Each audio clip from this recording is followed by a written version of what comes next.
let's go ahead and start then.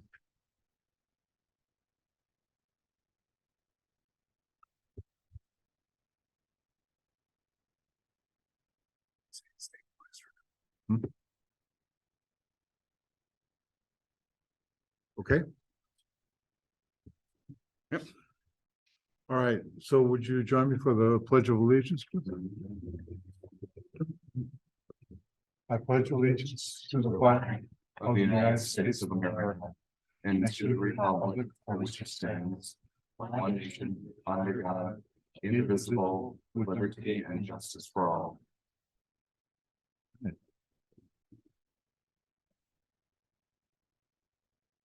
All right. So,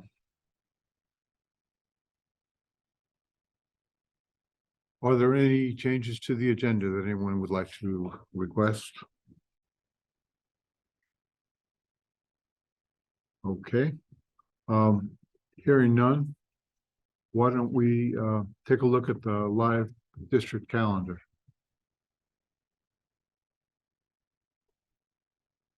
All right, so this is Nicholas Handy, Communications Coordinator, School Board Secretary. Everybody, both in person and remote, should be able to see the calendar up on their screen. Scroll down a little bit. I think most notably this week we have a winter concert at this school, and we have a middle school semi-formal dance. Obviously, as you guys can see, next three school board meetings, we have 3 Mondays in a row. We also have that snow day built in on the Saturday, or I guess if you guys so choose to take it. PTSA meeting on the 12th. It looks like a military fair day at Bow High School, so there'll probably be certain students going on over there.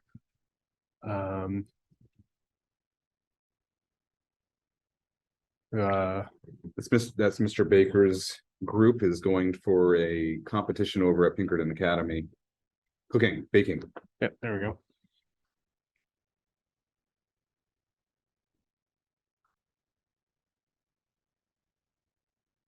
And we have an AP art class trip to Mass MoCA. And Frank Pierce University Rotary Breakfast presentation with our chorus going there to perform. We do have the early release day for the elementary schools on Wednesday, the 14th. And then obviously we have our Christmas break the last week of the month. That's what we have on the calendar.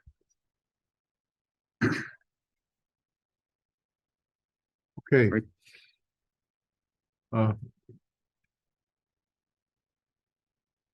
Nick, I would just ask, are there any other things that you would like to highlight? I know you just went through these items there, but you're obviously putting a lot of effort into this. Seems to me, I know that's a major improvement.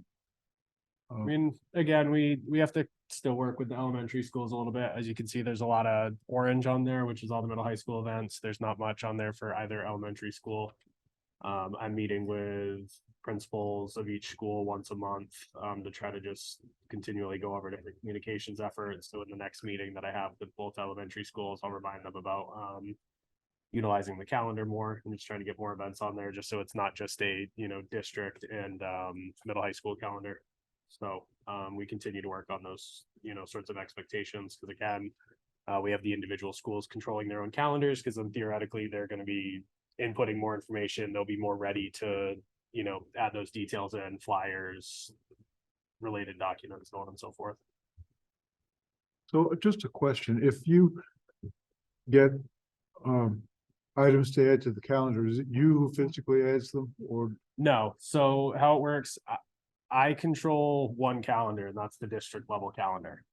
So that kind of maroony color, anything that's a district event, like for example, the early release, we do that as a district event just because it's 2 elementary schools. We don't want elementary schools doubling up on events and it filling up the calendar unnecessarily. But each school controls their individual calendar. I can oversee it, I can add, I can make changes, I have the ability to help with it, but the logic behind having the individual schools control their own calendars is obviously they're more in the know of the daily things that are going on and the events of interest. So it's more of a just reminder of making sure that they fill that up. Okay, excellent. Well, good. Thank you for bringing that up and bringing us up to date on it. I'm glad to know that you don't have to do all of the updates. So, I have a question about our Yes. meetings. Please. So the district calendar says there's no meeting on the 10th. There's a meeting on the 12th, but the budget development calendar says we have a meeting on the 10th. okay, So when do we have meetings? Yes. I think that the meeting on the 10th is optional if we decide that we need more time to complete the budget process. Okay, December 10th, December 10th, right? this Saturday. Hmm?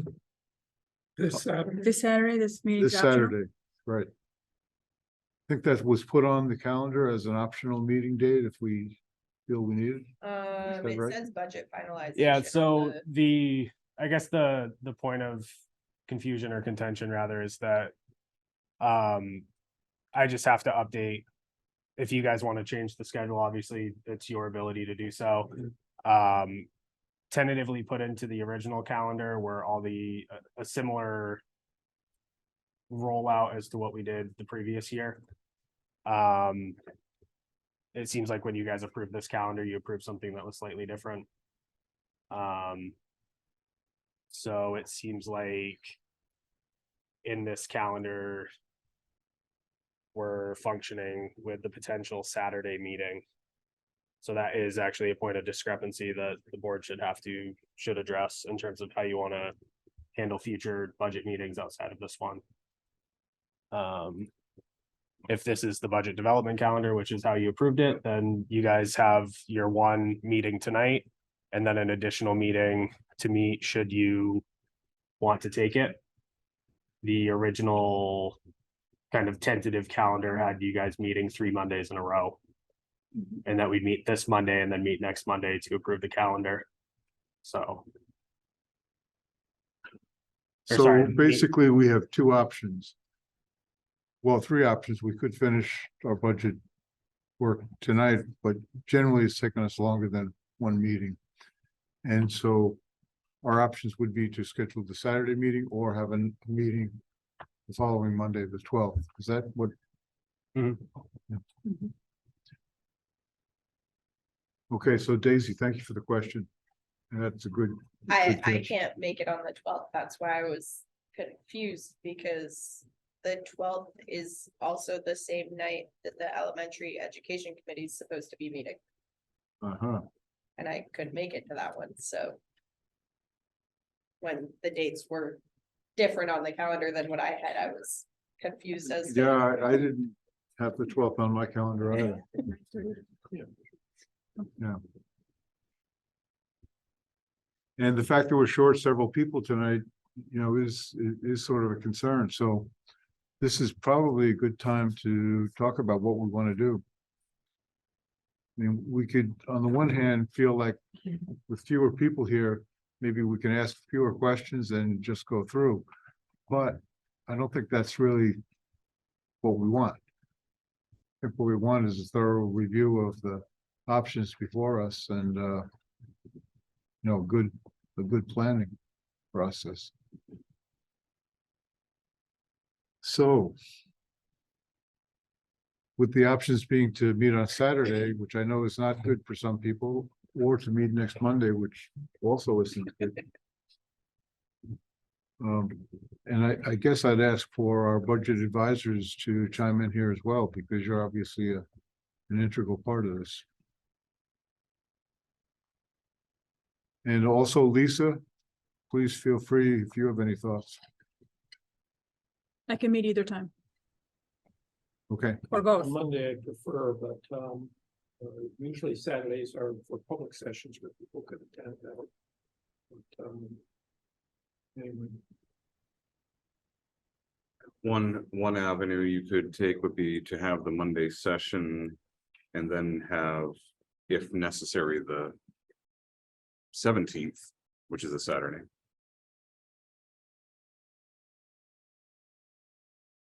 Can I, this is Lisa, just echoing Daisy's, I had the 10th on my calendar as set aside. It's really hard in December to find other days. I could do Monday, but the 10th was the day set aside. And I'm not sure, I mean, if the two people that were missing are Charlie and Paul, aren't they on the finance committee? So they would have had access to all of this information for quite a while now. Yes, that's right. I mean, as a point of clarification or order, again, I missed the updating of the other calendar. You guys have approved this calendar post your approval of the previous school board calendar that was approved in July. So this calendar, the budget development calendar that appears on the screen, that is the currently approved calendar.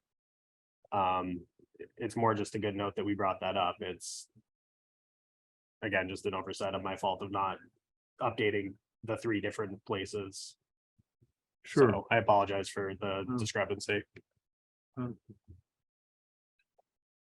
Okay, so I think what we're saying is that if we need the extra day, then this Saturday is what's planned.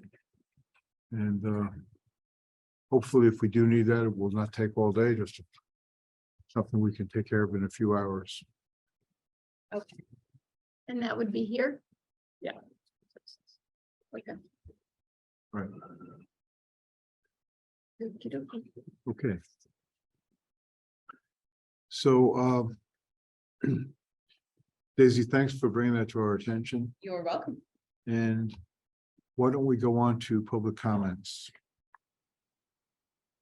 All right. So I'm back again still. So up on your screen, you should see the public participation policy. If you are in person and would like to make a public comment, first name, last name, town of residence. If you are remote, you can do the same by using the hand raise feature. I can then address you, allow you to speak. And again, first name, last name, town of residence.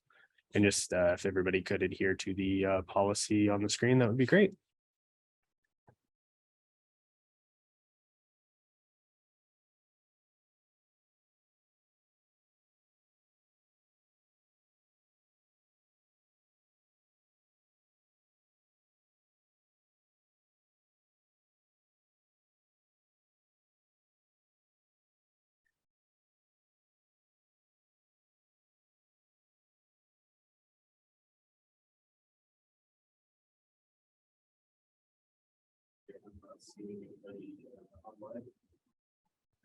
Okay. Well, thank you, Nick. If anybody jumps in the next couple of minutes, we can respond to them.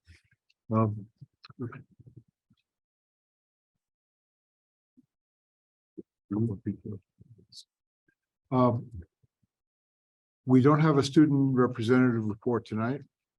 And so I guess we're going to be ready to move right into the superintendent's report, which will be prior to the budget presentation, where I assume you'll have most of your. Yeah, actually, while I'm doing this, would you be able to link my presentation to the agenda under the discussion items? That'd be great, thanks. Okay, so my superintendent's report, I'll keep it fairly brief because you'll be hearing a little bit more from me later on. However, we do have some neat things going on. So first, the partnership with Franklin Pierce has gone well. I do believe we have some sessions coming up that are going to be for feedback for the college and back and forth a little bit. I know that there's a study that's going to be started pretty soon with the teachers and the staff and the students over at the college. And that's kind of neat. We were also, that whole program was featured in, of course, a couple of the papers locally, but also I just was emailed 30 seconds ago, a copy of what Franklin Pierce put in its magazine. And so they had a really nice kind of layout on their magazine, highlighting the partnership, which was really neat. I bring that up also because we're now in the second stage of trying to increase the partnership to include graduate level students now, so graduate interns. The idea of that, and it has not been finalized yet, although we're moving forward with kind of a pilot in this school coming up for the second semester, is individuals who are already graduated, already have degrees, expertise in a specific area, let's say environmental science. That individual wants to continue taking their education at Franklin Pierce or wants to come from another school into Franklin Pierce and has a degree already. And so they're doing the graduate work. We would then have an agreement of what they would come here, be an intern, we'd kind of create some special projects for them that would benefit our kids, as well as they would do some subbing or other types of activities that would occur.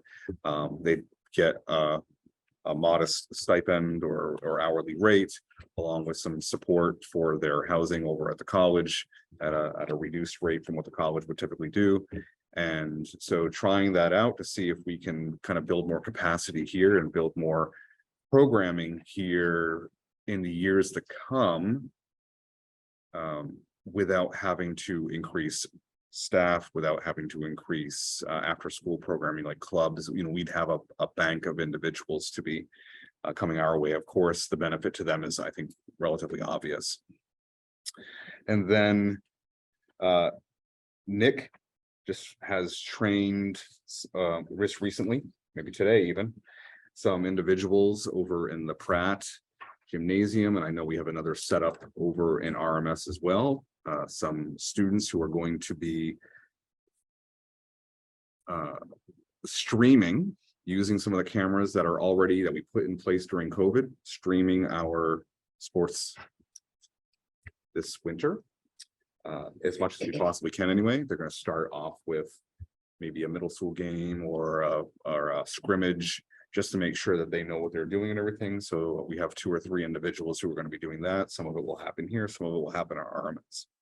So I think that's really neat. Many of us at the table here are in negotiations. We've been in negotiations with the Jaffrey Ringe Support Staff Association for a couple months. And we have another meeting this coming Wednesday.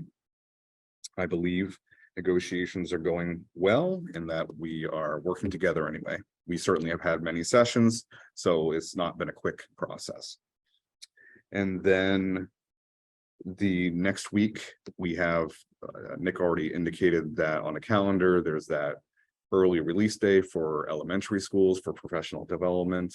I'll be going over to the Jaffrey Grade School in the morning so that the principals can connect and meet with each other, and I'll do some covering of the facilities.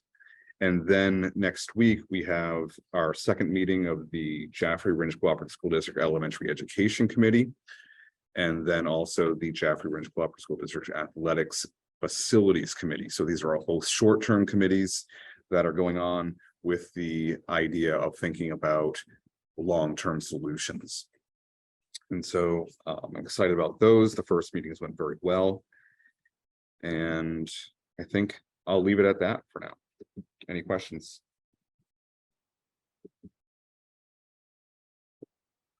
Well, it sounds like there is quite a bit going on, so thank you for that update. So hard to focus in on too many other things being in the middle of budget presentation, but thank you for that update, and it's good to know all these things are happening. Okay.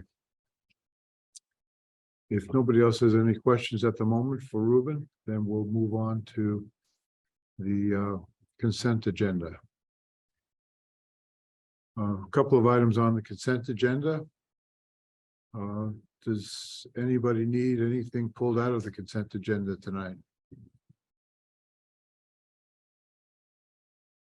Okay, if not, we could have a motion to approve it. I'll make a motion to approve the consent agenda. I second the motion. I think you were. I'm just having a. Were we all in attendance on the 21st? Was I here on the 21st? I feel like I just recently missed a board. So So we would have to pull. Okay, Yeah. okay. Or we can abstain All right, so then, from that. we'll pull the public and non-public minutes from the consent agenda. And then well, assuming that I make. Yeah. The motion to approve the consent agenda as amended. and Daisy, you seconded. Okay, thank you very much. Let's do a roll call vote. Starting with Lisa. Aye. Okay, thank you, Lisa. Christine, Aye. Daisy. Aye. And Kim. Oh, okay, and I vote aye. And Kim? Yeah, They're voting on Because it was the, as it's removed. Aye. Yeah. okay, very good, very good. Okay, so that's approved 5-0. And now we'll move on to the minutes for the 21st, both public and non-public. Which, I make motion to approve the public and non-public minutes from November 21st. great, thank you, Daisy. And do we have a second? I'll second. And thank you, Christine. And then all those, okay, so let's do a roll call vote. Lisa, Aye. okay, Daisy, I Christine, Aye. Kim, Abstain, now I abstain. abstain, and I vote aye. So that will pass 4-1, 4-0-1. Okay. Very good. John, just as a point of order, Paul O'Malley's currently joining remotely, so Oh, okay, we do now have Paul.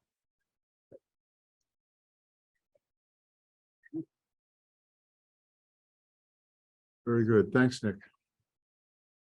Do we need to go back and include Paul in that last vote, or was he not on yet? I would say the motions and everything were already made before he was here, and we'll just record in the minutes that he came in after the consent agenda. Okay. Very good.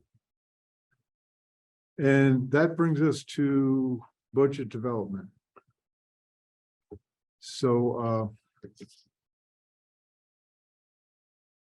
And everybody who is looking on their screens, their computers or whatever, the agenda should now be updated. So if you click the agenda item, you should get a PDF of the presentation.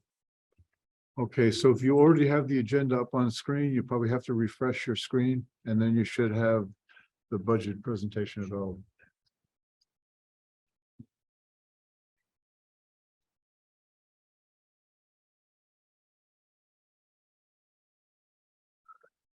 Now, I would just like to say before we start, I know Ruben has done a lot of work on this presentation, as has the Finance Committee. I wish that the more of the members of the Finance Committee were here, but we do appreciate all the work that they've done. And thank you, Christine, for your participation in all that. We also appreciate the participation of the budget advisors from Jaffrey and from Ringe. And want you to feel that, you should ask questions as you have them. We're counting on you to bring back to the people you represent, a good description and answers to any questions that they may have asked you to address. So. All right, thank you for being here this evening. And I'd like to thank the Finance Committee, because really the time that this presentation, took a little bit of time to develop. It wasn't as strenuous as the hours that the Finance Committee met with over. We did a different process this past month over this month, meeting with every single group of individuals that are outlined in the budget.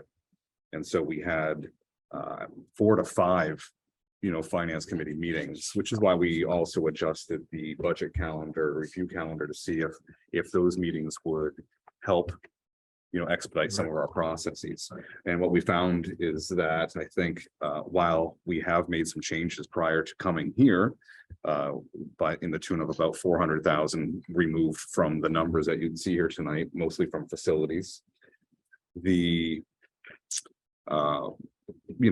this has been a very hard conversation. It's been one where we have, I think, as a group, and I would be perfectly willing during this time frame to have any members who are on that Finance Committee discuss, that it's difficult to find what you would want to remove. I do think there are some things that we can do to reduce in certain areas that do not impact the default budget. And that might get us to have a closer number from the proposed to the default.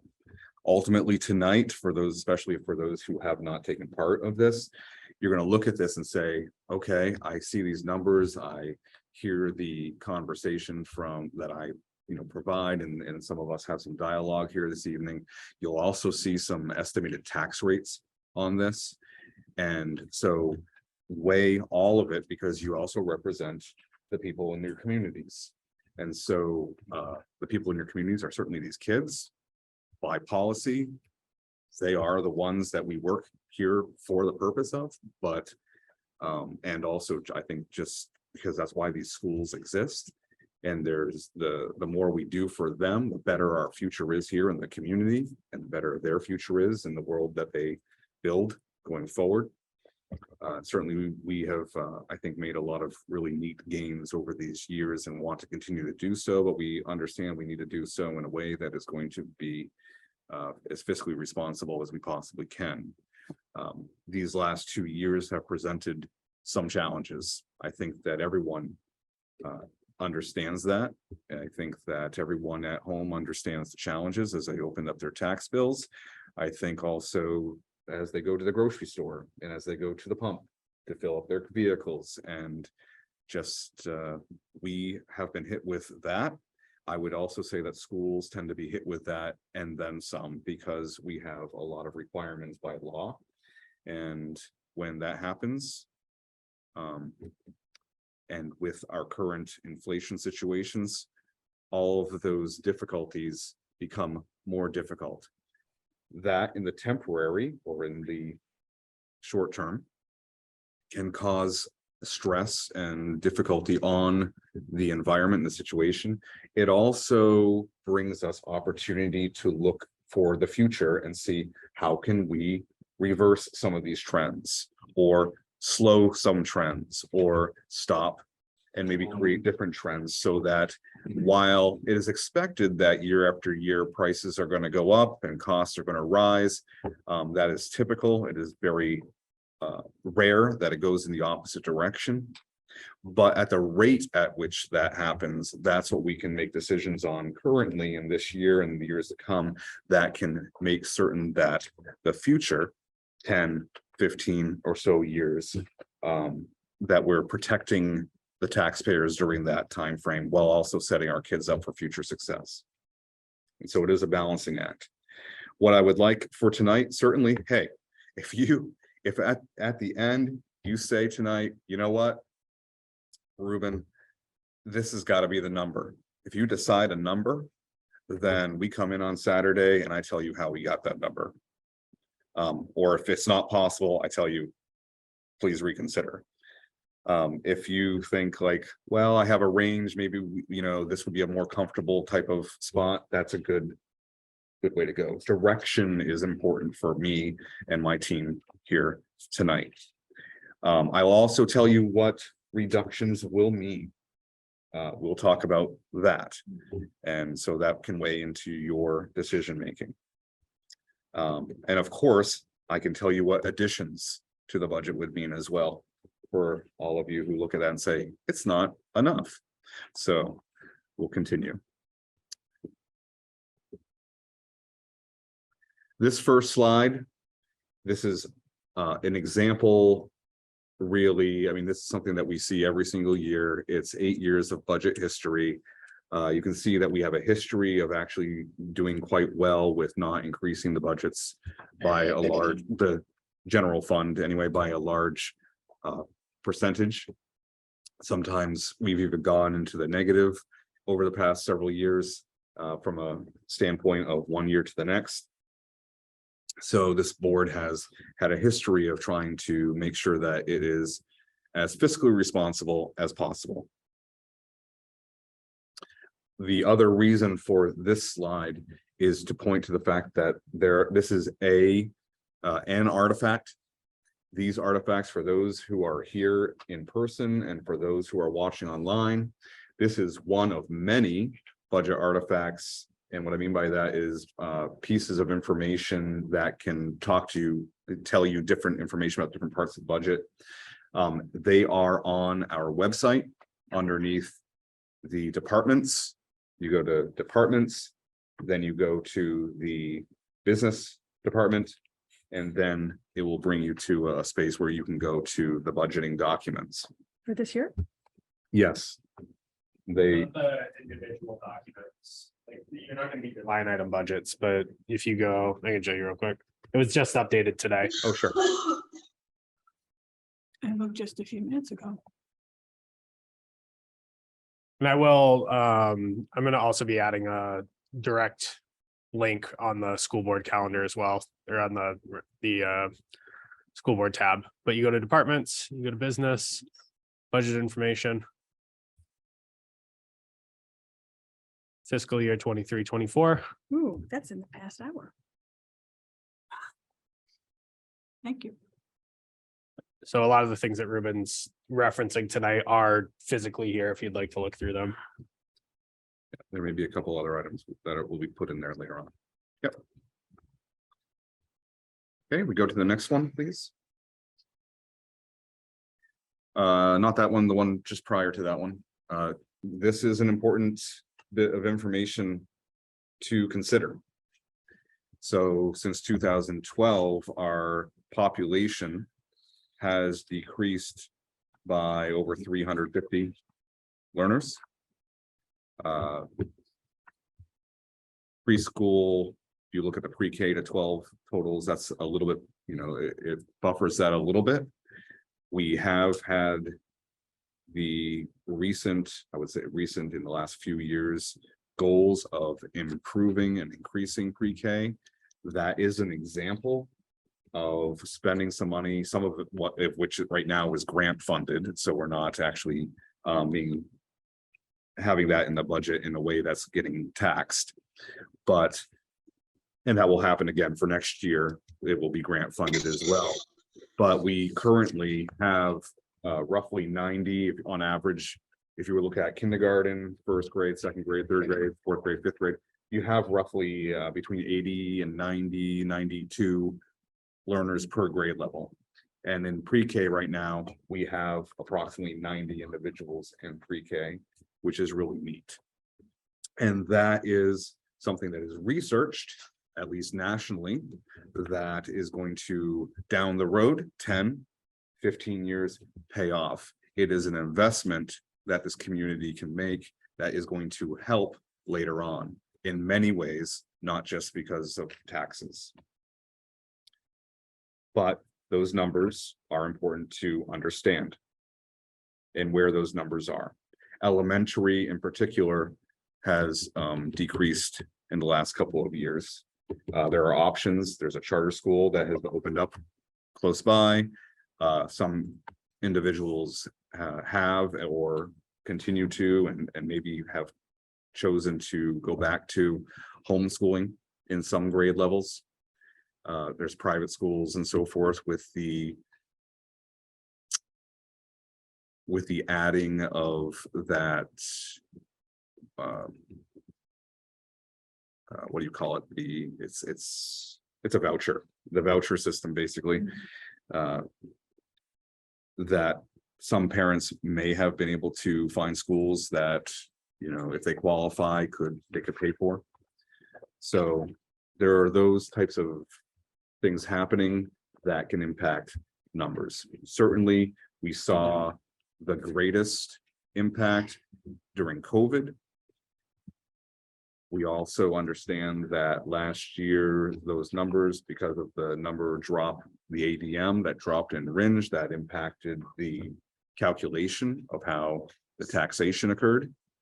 And so that was last year's blip where the two towns were definitely in different corners of the tax rate conversation. This year, you'll see that that was a one-year item. It comes back to the center again during this time frame. We go to the next slide. I mean, you've received a lot of this information. This is just the information you have in graphic form. The proposed 2023, 2024 budget is over 31 million. And you can see that as it is contrasted or compared to, depending how you look at it, the 2022-23 current adopted budget. And so it is a 10% increase over the current adopted budget. Of course, the current adopted budget has its foundations in the prior year's operating budget because it was the default. The difference there you can see from a dollar standpoint is 2.8 million. We go to the next slide. This is the information that looks at the default budget, because when we have a warrant article, we have the default budget, and then we have another number that is on that article that people get to, you know, either they vote for the proposed budget, or if it doesn't pass, then you get the default budget. So to see what it looks like, the default budget is just under $1 million more than this year's current adopted budget. And that's a 3.2% increase. And then if we go to the next one, which is what we typically have conversations about, and usually is where the decision-making comes when it comes to the board and the conversations, is what's going to be the difference between the proposed and the default budget, knowing that the proposed and the default budgets are the two items that go in front of the voters. And so here you can see that the difference is between the default and the proposed is about 6.6%.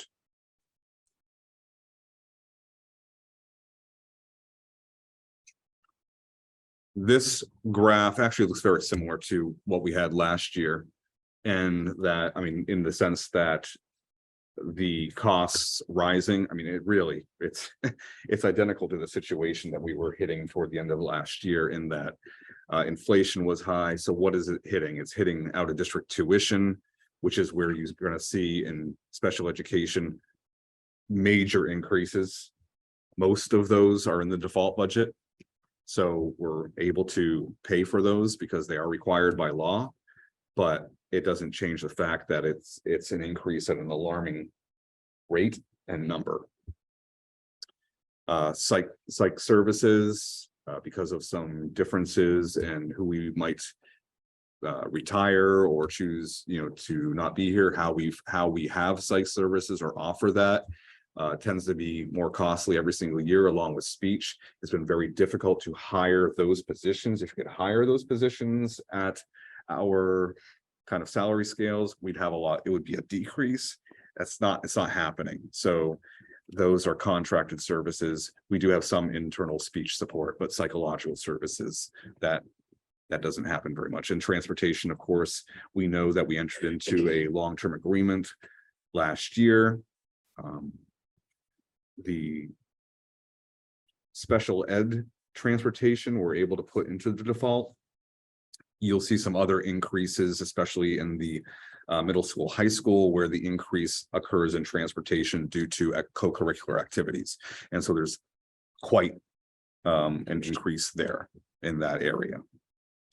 And then that's because of more buses and so forth, but also because more teams, but also because it's also in the second year of an increase in the transportation.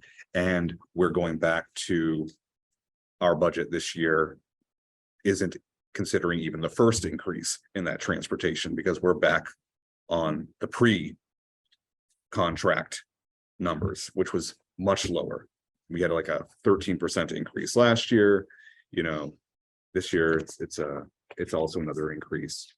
We still, I think it's important to note that still, even with those increases, we have a phenomenal rate as it comes to transportation compared to almost anyone, if not everyone around. And will continue to be that way. It was a smart agreement to enter into, and it was a necessary one. While it has, I can't say it has been the smoothest couple of years, I don't think anyone is seeing transportation as being smooth right now. We have as some possible opportunities to mitigate some of these costs. For instance, Heather Lindstad has found that in Jaffrey, they have a bus at the recreation department. She, in order to get transportation for the swim team, was able to rent that from the recreation department. That was a very large savings relative to what you would normally pay. Now, the bus company didn't have anything anyway, so it's not as though they're not getting, they just don't have people to drive during that time frame. Didn't have the busing. Would have cost us for the season probably $8,000, maybe closer to 10, depending on the season. And we are paying a tenth of that. So well, tenth of 10,000, about 1,500 is where we're at. So ways of trying to find some more partnerships like that is one. We have a rest of the year to find partnerships if possible, to see if we can get some of these other types of deals to be able to help. We do know that if we have our own vans or our own, 14 passenger buses or things like that, the requirements for driving those are not as high as if you were to have a full bus.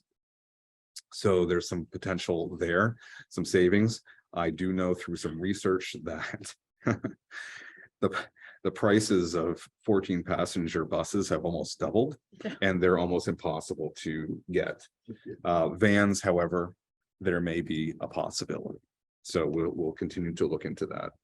And it's not as though you would replace all your transportation with that, but transportation to the CTE center over in Conval is expensive. It's not like we have a lot of people going there, but we pay a lot every single time that bus goes out of this parking lot. Some small sports teams, field trips, some small field trips.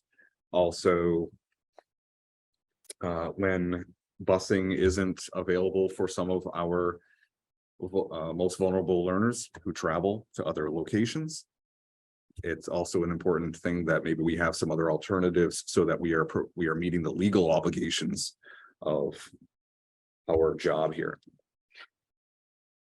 Technology. We'll talk, I'll talk mostly here and then we'll get into some more specifics, but technology increases in the SAU by a couple $100,000. There's a reason for that. It wouldn't have been as big an increase, but that was one of those items that we had to see if we could kind of get by this year.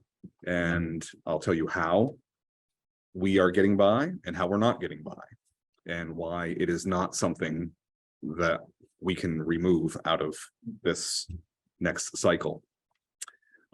Also, I've asked Mike to get a new cycle in place so that the board can vote on a cycle that it feels comfortable with, so that we can include that into the default in the future years, because going a year without it has been challenging.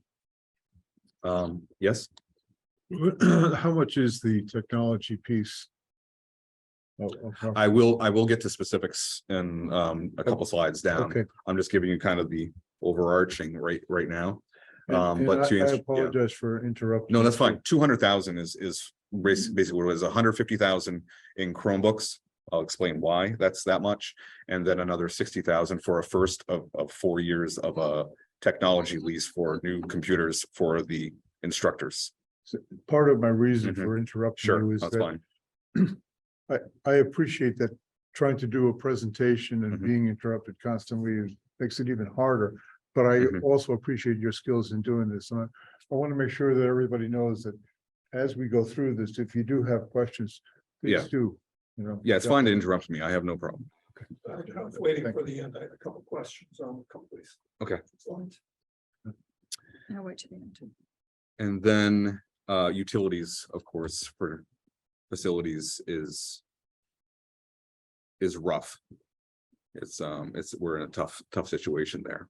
Again, our current budget is based upon the pre-inflation. And now we're going into the second year of that. So the gaps are widening. Next slide.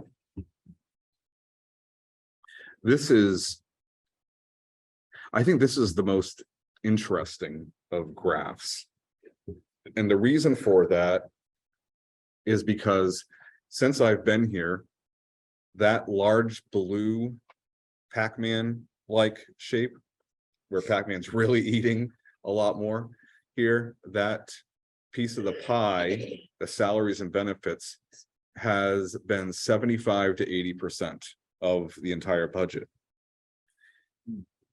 Even with increases in, because of collective bargaining agreements and salaries here and there, benefits increasing a little bit, although I'll talk about long-term savings with that as well later on, and the importance of pre-planning that this board did in a very good way for this community and for everybody. That is 5 to 6% lower than what it was last year. And it's, again, those prices are increasing, those costs are increasing. That 20 million is higher than that's ever been. So it tells you how much inflation and everything else has impacted to be able to overcome that large of the pie. That orange one, how much special education's gone up. The 1,400, I believe, is the facilities, and that, honestly, that's after cutting 400, and nothing that he had in there was not necessary. It's just, okay, what are some things that we can further delay? And what are some things that are not? And then, you know, some of those other items right there, but they're all impacted. So for it, for these other areas, the schools and everything else, to impact the overall budget by that much is quite a statement. Next slide. Here's some primary drivers of cost increases. Some of these are in the default budget, some of these are not in the default budget. I'll try to explain which ones. There's a lot of words here. Technology needs, I just alluded to that a little while ago. Basically, this year we went without getting new Chromebooks for this year's third graders, sixth graders, and ninth graders. That's the cycle that we were on. We do everything with technology.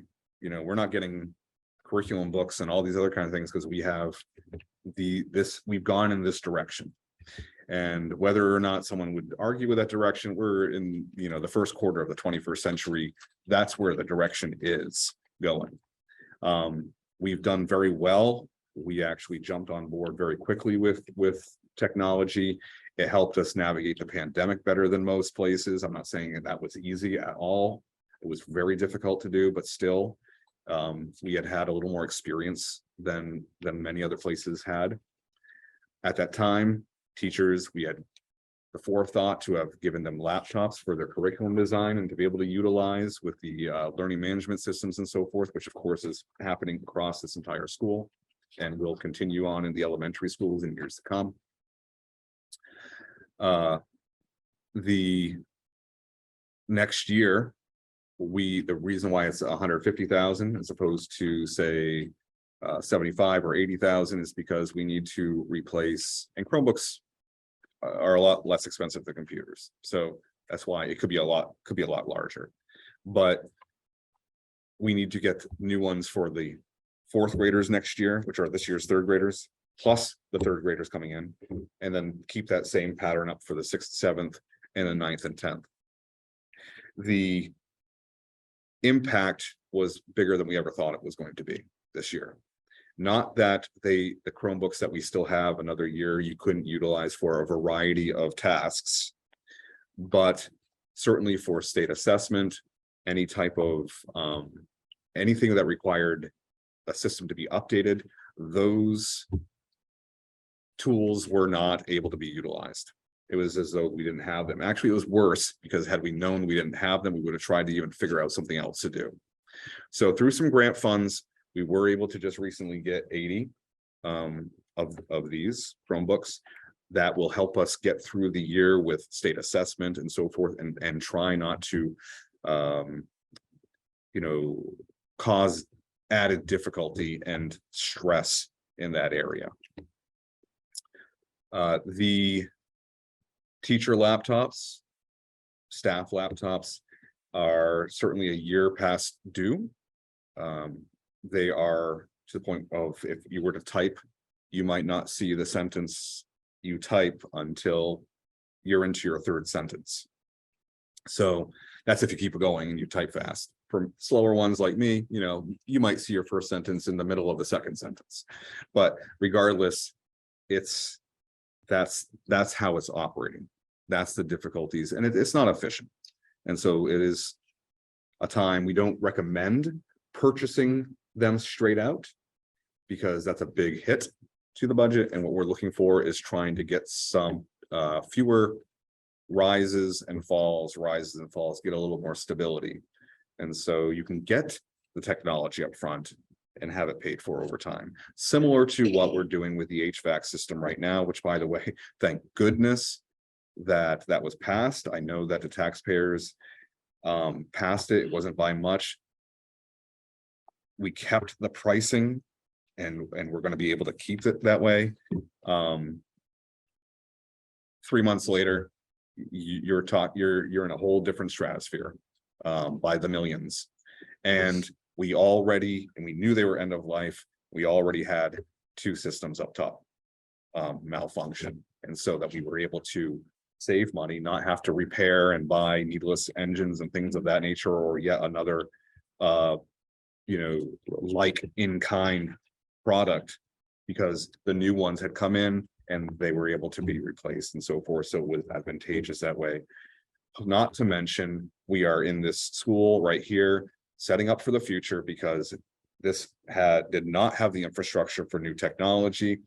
Neither Ringe nor maybe even Jaffrey, I can't remember exactly, but Ringe nor this school had the electrical capacity for anything down in the future. It's all been being increased. Ringe is done. This one might still have a little more work to do. If you were to go up into the ceiling tiles right now, where it was pretty empty, you would see ductwork all over the place. So that in 15-20 years after these new ones, which will be new and in place by maybe next summer, fall, that time frame when they'll be done. That, I mean, for the next school year. You know, 15-20 years later, these are end of life. The infrastructure is here.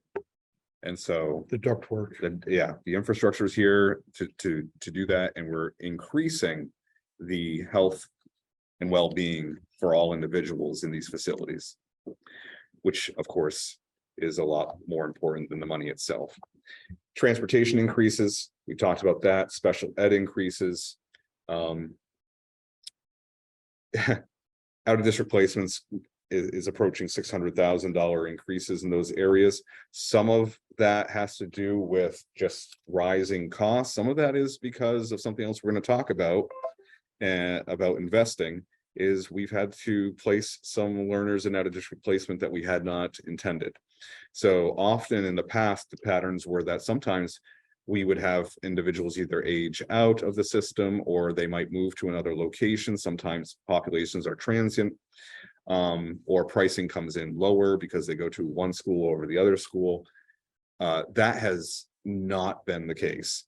The case is that since COVID and afterwards, our younger population has come in with higher needs than they ever have before. And these needs are, you know, we used to talk about cognitive needs. We're not talking that as much. We're talking about needs that require a lot of support and in a safe environment. So pre-K right now, we've, you know, again, through the pandemic, our special ed student services team is second to none. I say that with no hesitation. They have been working around the clock consistently. They're subbing for classes, they're helping with supports in the elementary schools for behavior right now, plus they're doing their entire jobs and they're getting it done. There are some things that, could go a little smoother, but it's in this, when you don't have busing, when you don't have, options in the area, you're doing what you can. And there is a need for someone to take some of the early childhood work that some of our people are doing and have been doing, plus the out of district coordination, plus maybe some of the court work and all of that. Not as high a rate as an administrator, but someone like a liaison or coordinator type role would be very helpful. It's just not sustainable what we're doing right now. But it's all legal, it's all necessary, and requirements keep on increasing. The elementary has both schools, Ringe and Jaffrey, have asked for an assistant principal. We do have some anecdotal data that shows when our assistant principal is in one building over the other one, the building that does not have the individual is having a harder time.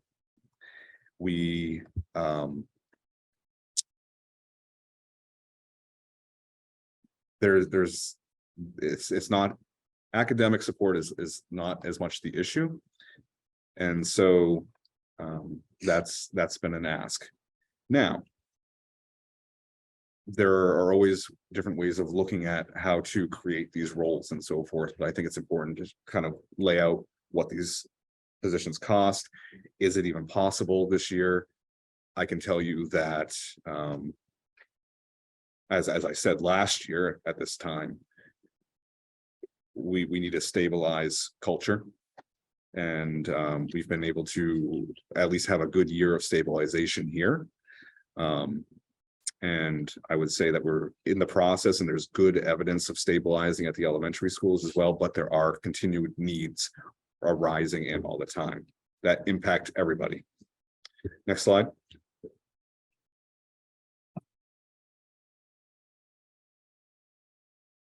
This is for consideration. If you were to go with the proposed budget, you can see what the estimated tax rate increase would be. Now, that also includes the statewide education tax, and that's not helping the situation this year because it will go up from this current year. And then if you were to have the default budget, what that would look like. And so you just get some general ideas, yes? It's like I accidentally skipped the slide on you. I was gonna It say. looked like I skipped a slide, but it's Nesnick's way of saying, speed it up.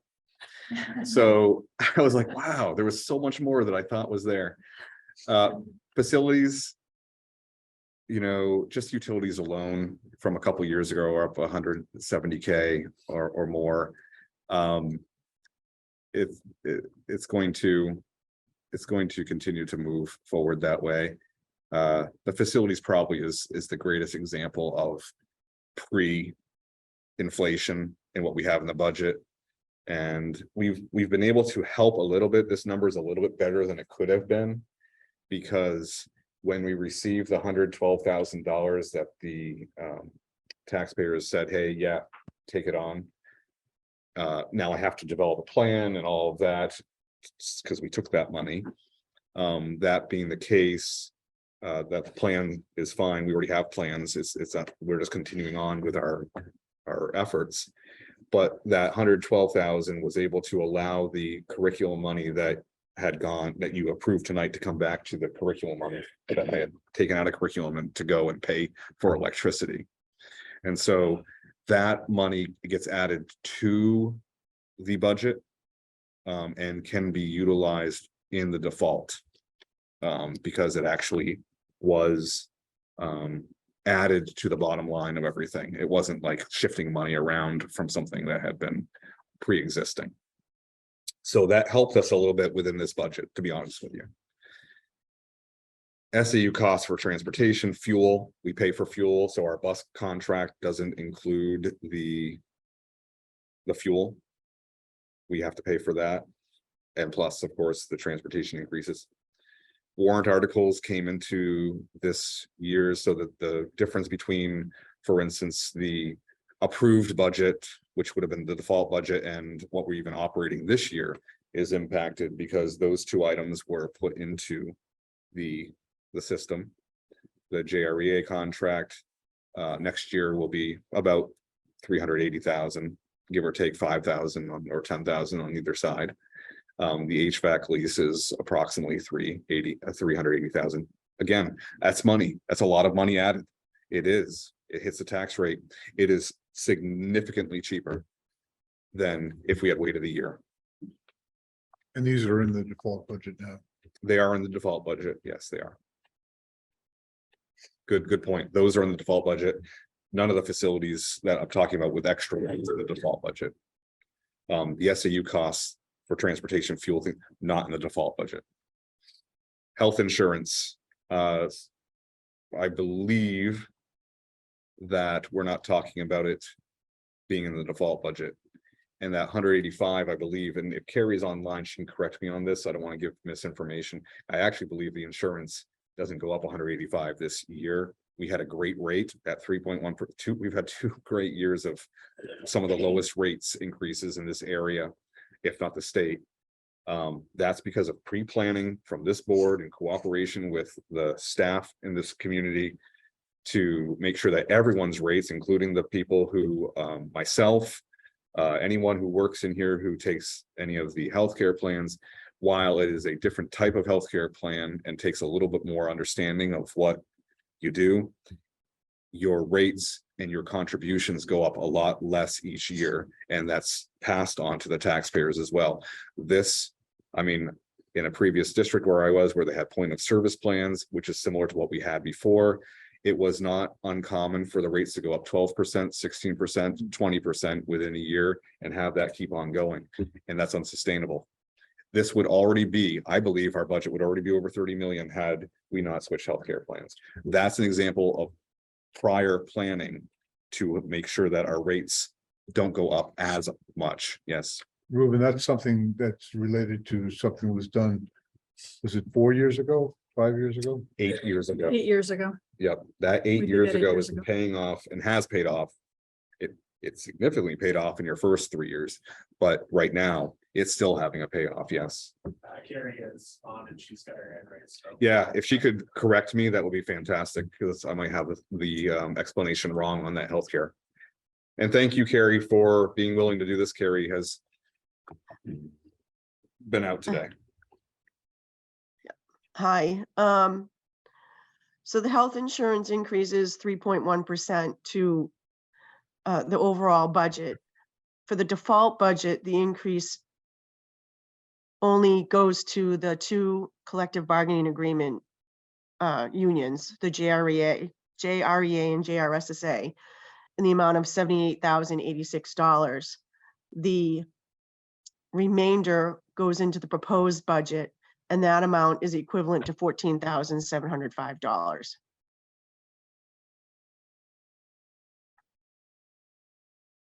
So did I get the 185K wrong? Yes. Okay, what should it be? 90? 70, yeah, about 92, 93, right around Okay. there. Yes. All right, so we'll correct that on this slide for the public. Thank you. Thank you, Carrie. Sure.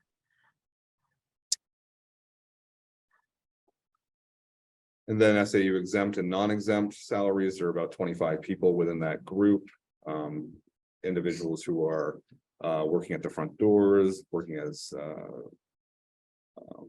in my offices, the SAU, anything that's would be in the SAU, the facilities, the business office, the student services, and so forth, all people who work in those categories. Permanent subs, this would be an increase to the budget, kind of. It's basically budgeting what we need for substitute teachers and saying, let's put it into permanent substitutes so that we have continuity right now. And we'll talk about this in another conversation later on tonight that's apart from the budget conversation. Right now, we can barely get subs. The ones that we do have hired for permanent subs have been very helpful. If we don't have subs, what ends up happening is a call goes out to staff here. And if teachers indicate that they are able to and willing to take up their prep period or something like that, which is not the greatest thing to do day in and day out, but people have stepped up. The cost to the district is double what one permanent subs cost during that time frame would be. So if you think of it that way, you reduce the usage of people who have other jobs to do, improve the quality of what they're able to do. Obviously, there will be times when we need to call on that, but to be able to stabilize that for our schools and the food service, which includes needing to get a new freezer, that may be able to be paid out of some surplus kind of revenue that we had that came into place last year. We have to talk more about that at the board level and with Carrie, but the total increase, as we know, as we're going to go out to bid, we know also that we're operating at a higher number this year than what was in our budget. We're off, the default budget from last year. If we hit it again, we'd be in very rough shape food service wise. This gets us to where we think we'd be. And we're not talking about adding anything very special to anything here.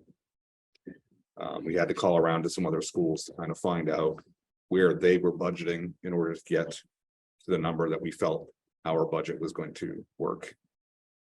Because we also don't have a lot of information from our existing company as we would normally have at this time of year, because they would potentially be a group that would be bidding later on down in the springtime on this next contract. There's no option to extend.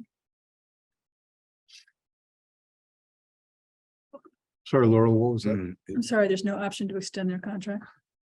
I'm going to say I don't believe so, but I believe it's a have to go out to bid.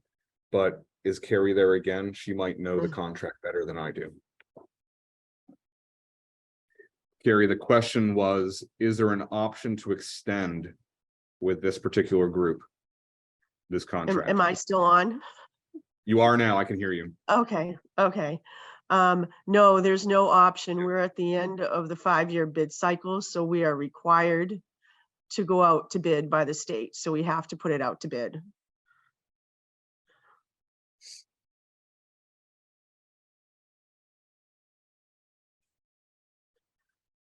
If we go to the next slide here, that was that tax rate information. I talked about technology, the importance that's a must. How we do that, I think there are options. Majority of special ed costs are required by law. These costs are also equipment costs that are needed within IEPs. Utility costs continue to increase, and we're currently operating on a default, which is those numbers are pre-inflation. And I mean, utility, you can say utilities, plowing, all those costs, trash disposal, electricity, propane. Our oil bill is good. Don't have one. And I think we are in the process of trying to, as part of this project that we're doing, I don't know if we'll benefit next year or not. I'd have to ask at another facilities meeting, but maybe by next year. Some of the work that's being done here in this building right now is also to improve the efficiency of the wood pellet portion of our wood chip portion of our plant, to be able to utilize that more year round for hot water and things of that nature. So have a broader use, and that could play favorably into our conversations next year. I believe it's going to extend the hot water lines into the middle school and therefore heat a larger portion of the plant. Yep, that's the idea. And then the elementary needs, I mean, they're in the early stages of implementation of MTSSB. They're making some great strides. There are some awesome things that are happening at our elementary schools right now. We have to go, if you come to the education committees, that's where they present a lot on the things that are happening in the schools. There's so much good work happening in all of our schools right now. I encourage anyone who's watching, anyone here tonight, you miss any of that, it's all archived. It's on, if you have the route for that, it's on our YouTube. Yeah, it's on our YouTube. Yeah, so we have everything documented and you can go see anything that's happening. Could you explain what that Yeah, could we acronym explain, is, please? could you show, yeah.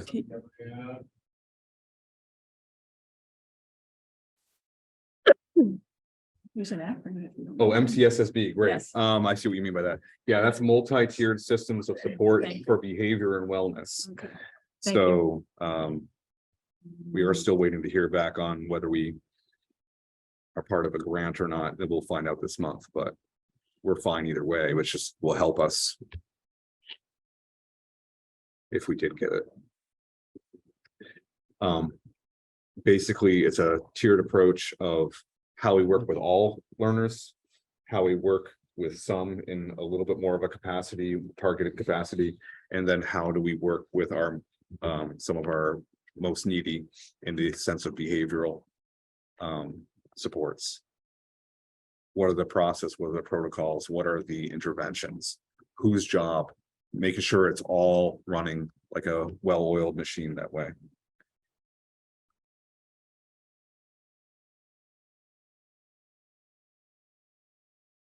Was something requested to be put up? on the Yes, screen? so the, So she just wants to know the acronym. also. oh, the Oh, acronym, Just oh, the acronym. okay. So that's fine, we don't have to go and do anything, it just went off again.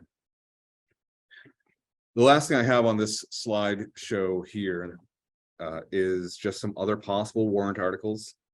I mean, we know last year when the town of Jaffrey came to us and said, hey, this is a lot of money, our taxes are going up. The board listened, they took away the bathroom project that it had designed.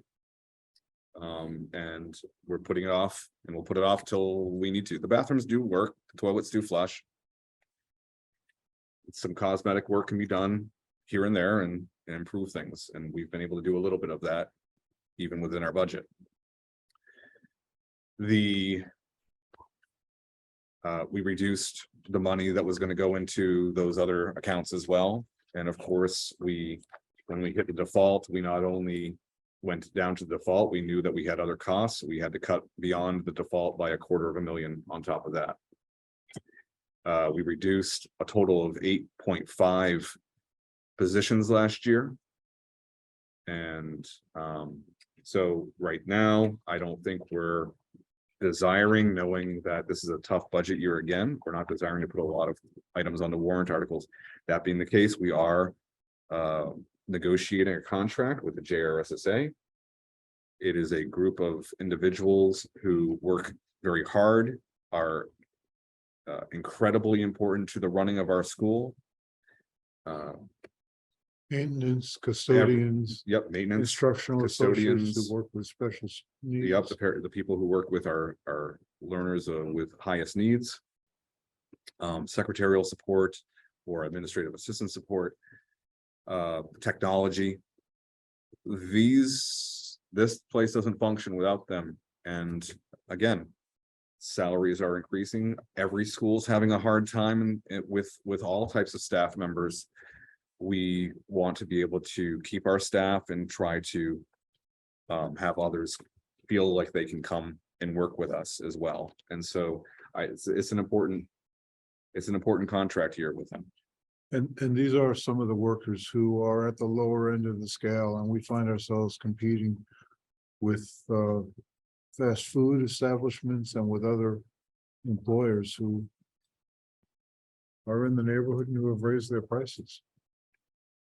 Yeah, I think Is the there general wages? market, I mean, we also have the issue of being next to Massachusetts. So if we were further in, we wouldn't have to be as concerned about Mass, but we do that with teachers, we do that with everything here. And so Sometimes we see resignations because of people, who might, go over to Massachusetts mid-year because of opportunities. So, Ruben, if I'm Yep. not mistaken, I'm trying to recall the amount, but Mhm. I believe that our initial budget estimate last year would have impacted tax rates quite a bit more than they eventually were impacted. And I think we knocked off an entire dollar. Yeah, they would have been much higher. and in addition to the bathroom project, wasn't there another warrant article that we also decided to put on hold? I'm thinking something relating to the Jaffrey Grade School. Maybe that was You just. talking about the windows and doors? Oh, that's right. The windows and doors. We have replaced some of those doors. We've utilized the trust fund to replace some of those. Obviously, some airflow systems in other places as well. Ramps currently being worked on, although we've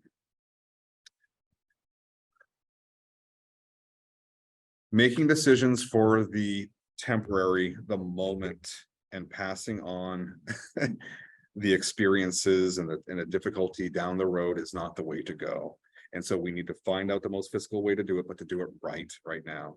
As we do, this is another example, and we've had countless examples in these last couple of years as we've tried to fix facilities. As we put in a ramp that's that's ADA compliant over at Range Memorial School. They're doing it properly. They're putting in the digging down 4 feet and so forth. What did they do? They ran into a tank that was empty, rusting, things that should have been taken out. I don't know how old the plans were that I saw, but they were very brown.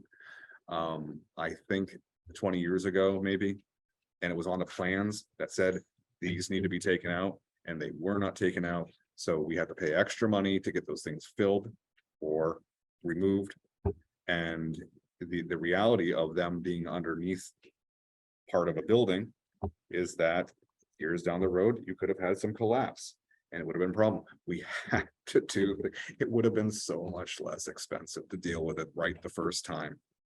We already talked about the fact that if I'm not even going to talk about the new school and that it would have been paid off this past year. This is just the way things are. It is the way it is. And if we can invest a little bit to get some programming in to help bring things back, for $40,000, we're going to try to utilize some of our staff. We need a little bit of additional staff this year to create a more of a behavior type program for identified students at the Jaffrey Grade School. Run that a year. If we're successful in that area, we might be able to bring people back from out of district placement. I think more importantly, the idea will be to try to minimize or eliminate the need to send individuals to out of district placement. And if we get a good formula or process of that, we might be able to replicate that in some other areas of need. It's a little bit of investment that could have millions of dollars of payoff down the road. And it definitely could be millions of dollars when you think about the lifespan of someone who would be an out of district placement. I have a bunch of questions. Are you? Sure, I'm all set. Well, going the last first, windows and doors, was there a study done in terms of what the payback would be for the investment in windows and doors with the high fuel costs now? That study was not done. John, having been in the window business before, had taken a look at Jaffrey Grade School, looked at the windows and said, oh, they need to be changed. So with respect to windows and doors, there was something in the news about grant funds being available for security, specifically windows and doors from the state. And I think I saw a note that you're on the list for the second tranche. Yeah, so we've been very good about going after money whenever we possibly can. Again, money that we don't get taxed on. Here, there are there are going to be some upgrades at the middle school and the high school. We were approved for 160,000 or so, and that work is currently being done. Or in the works of getting planned anyway. That has to do with safety elements like making sure that everyone hears announcements the way they need to, possibly wiring these systems into a system that police, fire can use frequently. Some of it has to do with cameras, some of that has to do with adding doorways inside the building to be able to, create an entrapment area for someone coming in so that it limits the exposure to the entire building. That was the type of work we were talking about at all this. Was that the first tranche that you got that money from? We got that in the first round. The second round, we got 50% of what we asked for Jaffrey Grade School. So now we are kind of have to go back and find out what are the most important things to do. And we got 75% of what we asked for Rins Memorial School. And Carl, I'd just like to clarify, some of these improvements were really safety related. We had some doors that weren't closing and locking properly. Well, that is a separate thing, but the windows, my concern is a heat loss out of, and especially when it makes an especially cold room or somewhere they have really bad windows. If you have a study, Pat Martin usually does things like this also, that you can get a professional group who will give you an assessment, and if you're losing, if you could save 50,000 a year, it might, or 20,000 a year or whatever it is, it could have a payback in a few years of that sort of investment. And there's a lot of grant money out there now with ARPA and everything else winding up. So in terms of a warrant article, it might be good to look at that again. I have a number of other questions. One, on when you're back on page 8, you mentioned more buses. Is the new contract with more buses on that, or did I misunderstand? No, same number of buses. It's Okay. just we're paying more for them. Well, yes, but more 4 buses. Okay. More for buses. Yeah. And for the increase for co-curricular isn't part of the That's issue a- that there's a okay. 3-hour minimum. Whether you use the bus for 3 hours or not. So with co-curriculars, it's twofold. We do have more teams than we've had in the past because we are actively trying to get more kids engaged after school, and we're highly successful. We've got some great numbers. I hope to be able to show to the ed committee and so forth down the road.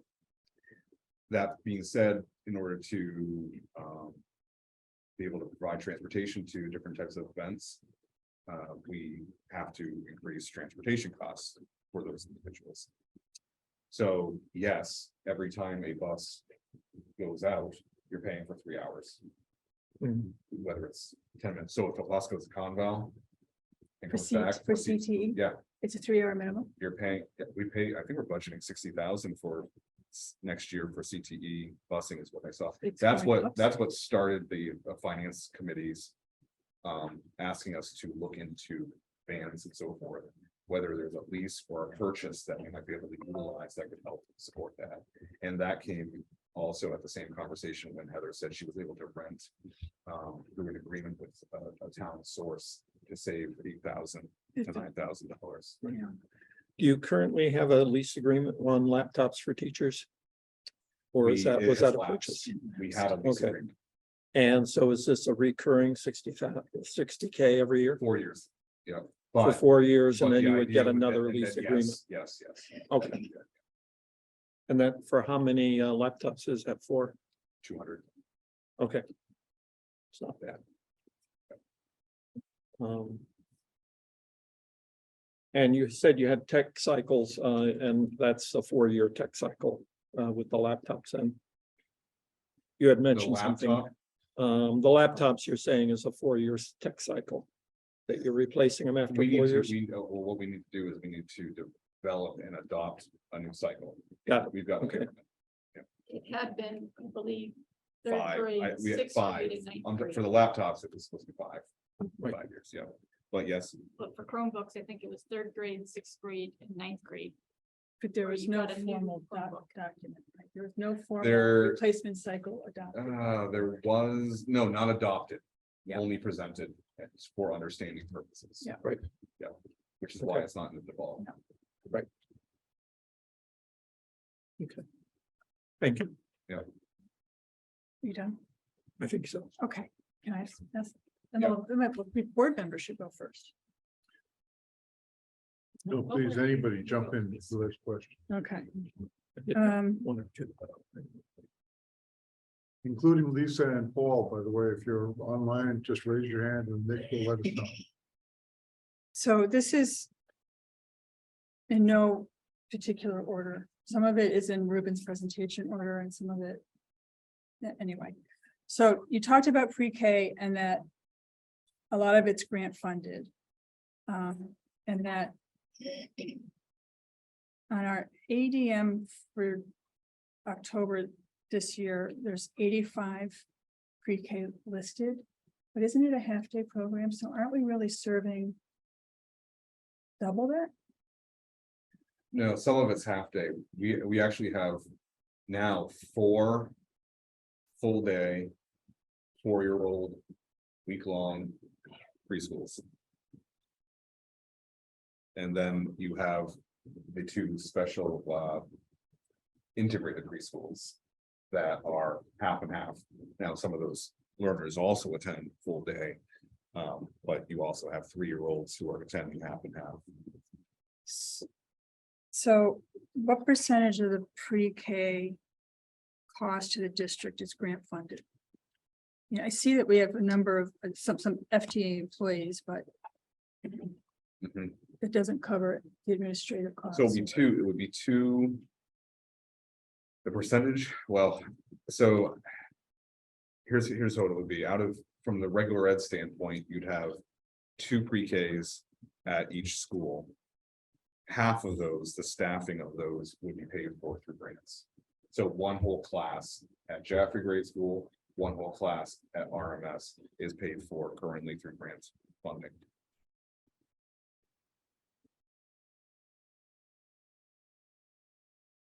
So 50% of the regular ed preschool is being paid for through grants.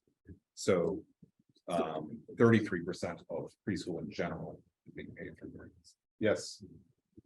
Jen Horn is also here and she just raised her hand, so I don't know if we wanna. Yes, and again, Jen's gonna know better than I do. All right, Jen, I you do should know be the able to. grants because I wrote it, but So 50% of our special ed preschool is also grant funded. So- through IDEA. Correct. Okay, so there's 2 different grants. There's one FTE, IDEA, 2 ESSER, and then some associates. for Yes, ESSER. yes. Thank you, Jen. Sure. So the district has been, the towns have been fortunate that the district have expanded these programs to this extent. And we hope to see the benefit down the road. Mhm.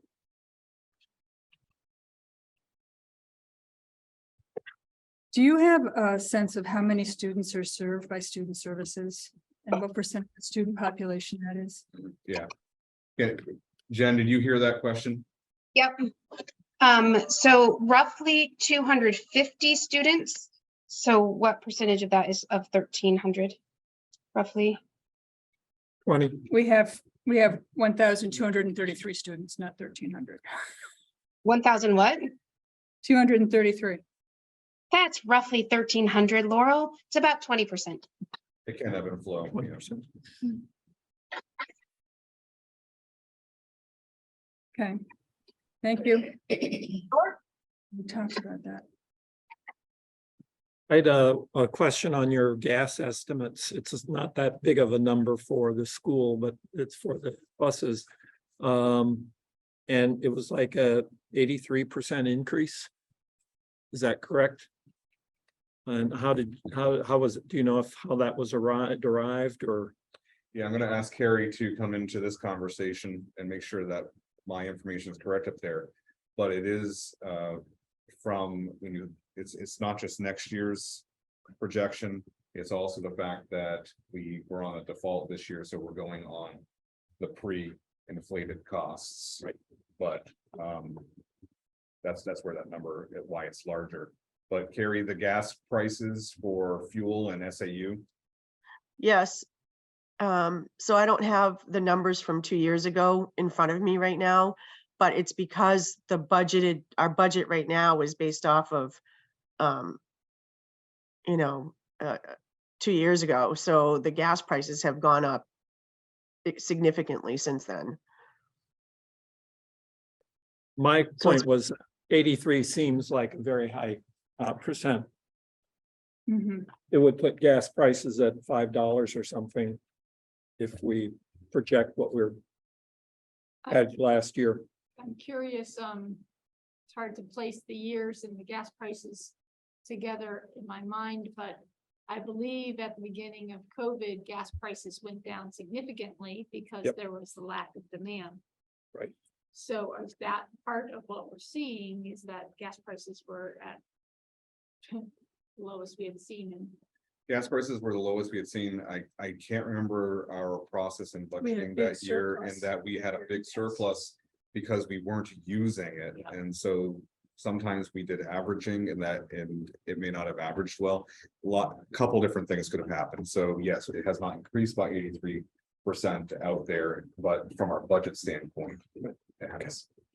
Also, our. That's buses right, Use yes. diesel. Our bar buses, The big buses are diesel. big buses. Oh, they are. The little Okay. buses and the vans are all gas.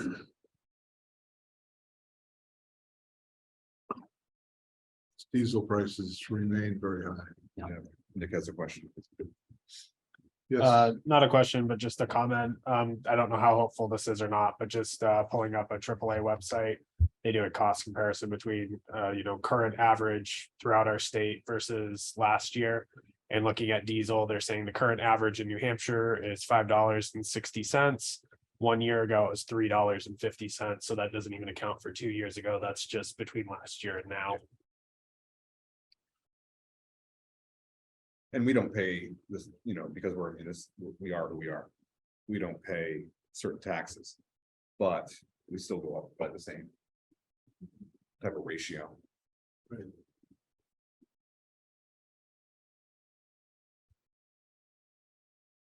Can I ask a question about substitute? Yeah, Okay, so I think that the proposed budget includes adding 4 long-term subs. permanent subs, yep. Is that in addition to those that the board has hired in the past That year? is double the number. Okay. And I just quickly looked at the substitute days analysis. Mhm. And so in fiscal year 2020, there was 1,191 days, and then up to 1,289 days, and then fiscal year 2022 up to 1,905 days. It's like a 60% increase. Mhm. And I wonder if there's any information about, I guess fiscal year 22, we're still in the pandemic. Forget Yeah. that. Well, we got some pandemic things. I would say post-pandemic, this world has been very different from the standpoint of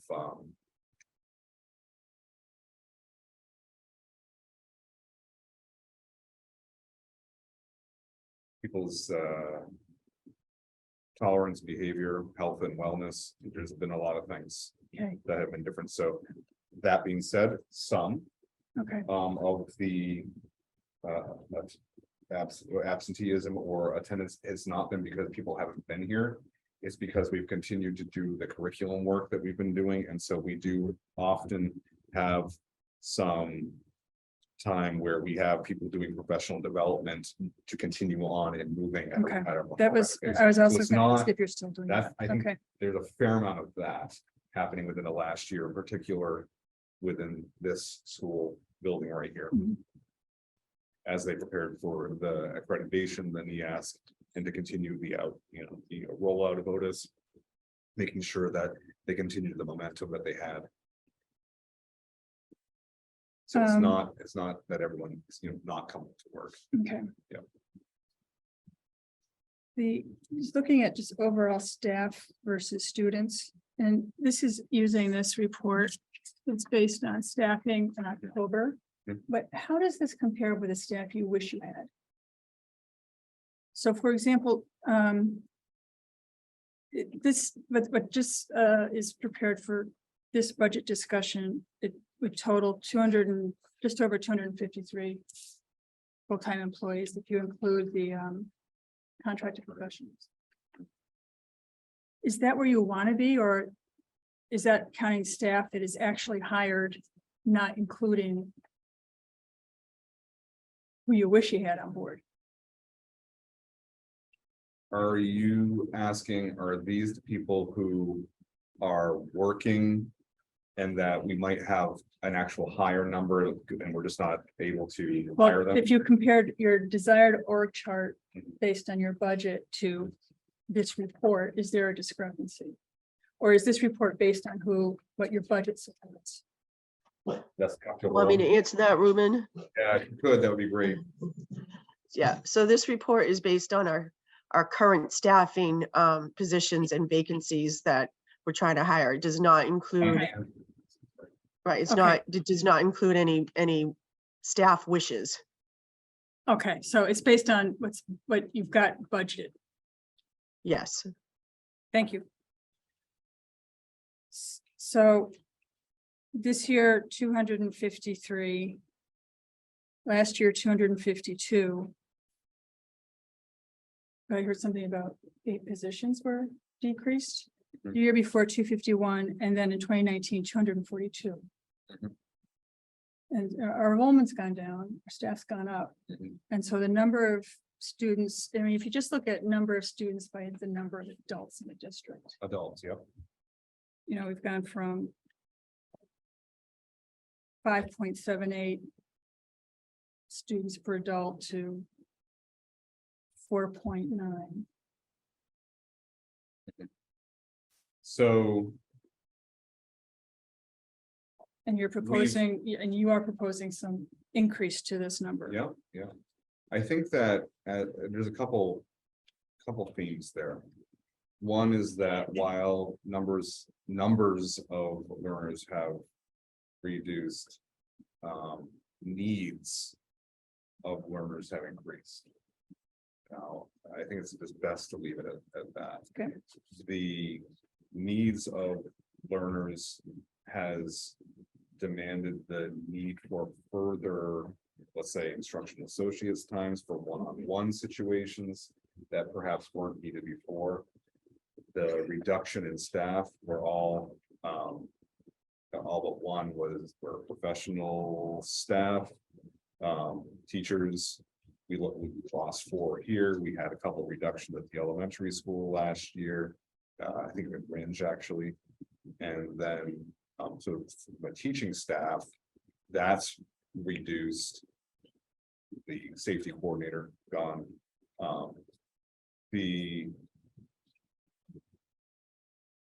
But I think we have increased in our percentage in identified students. We've increased, of course, the percentage can increase simply from other individuals, not coming the numbers this way, but I think we still have increased in that area.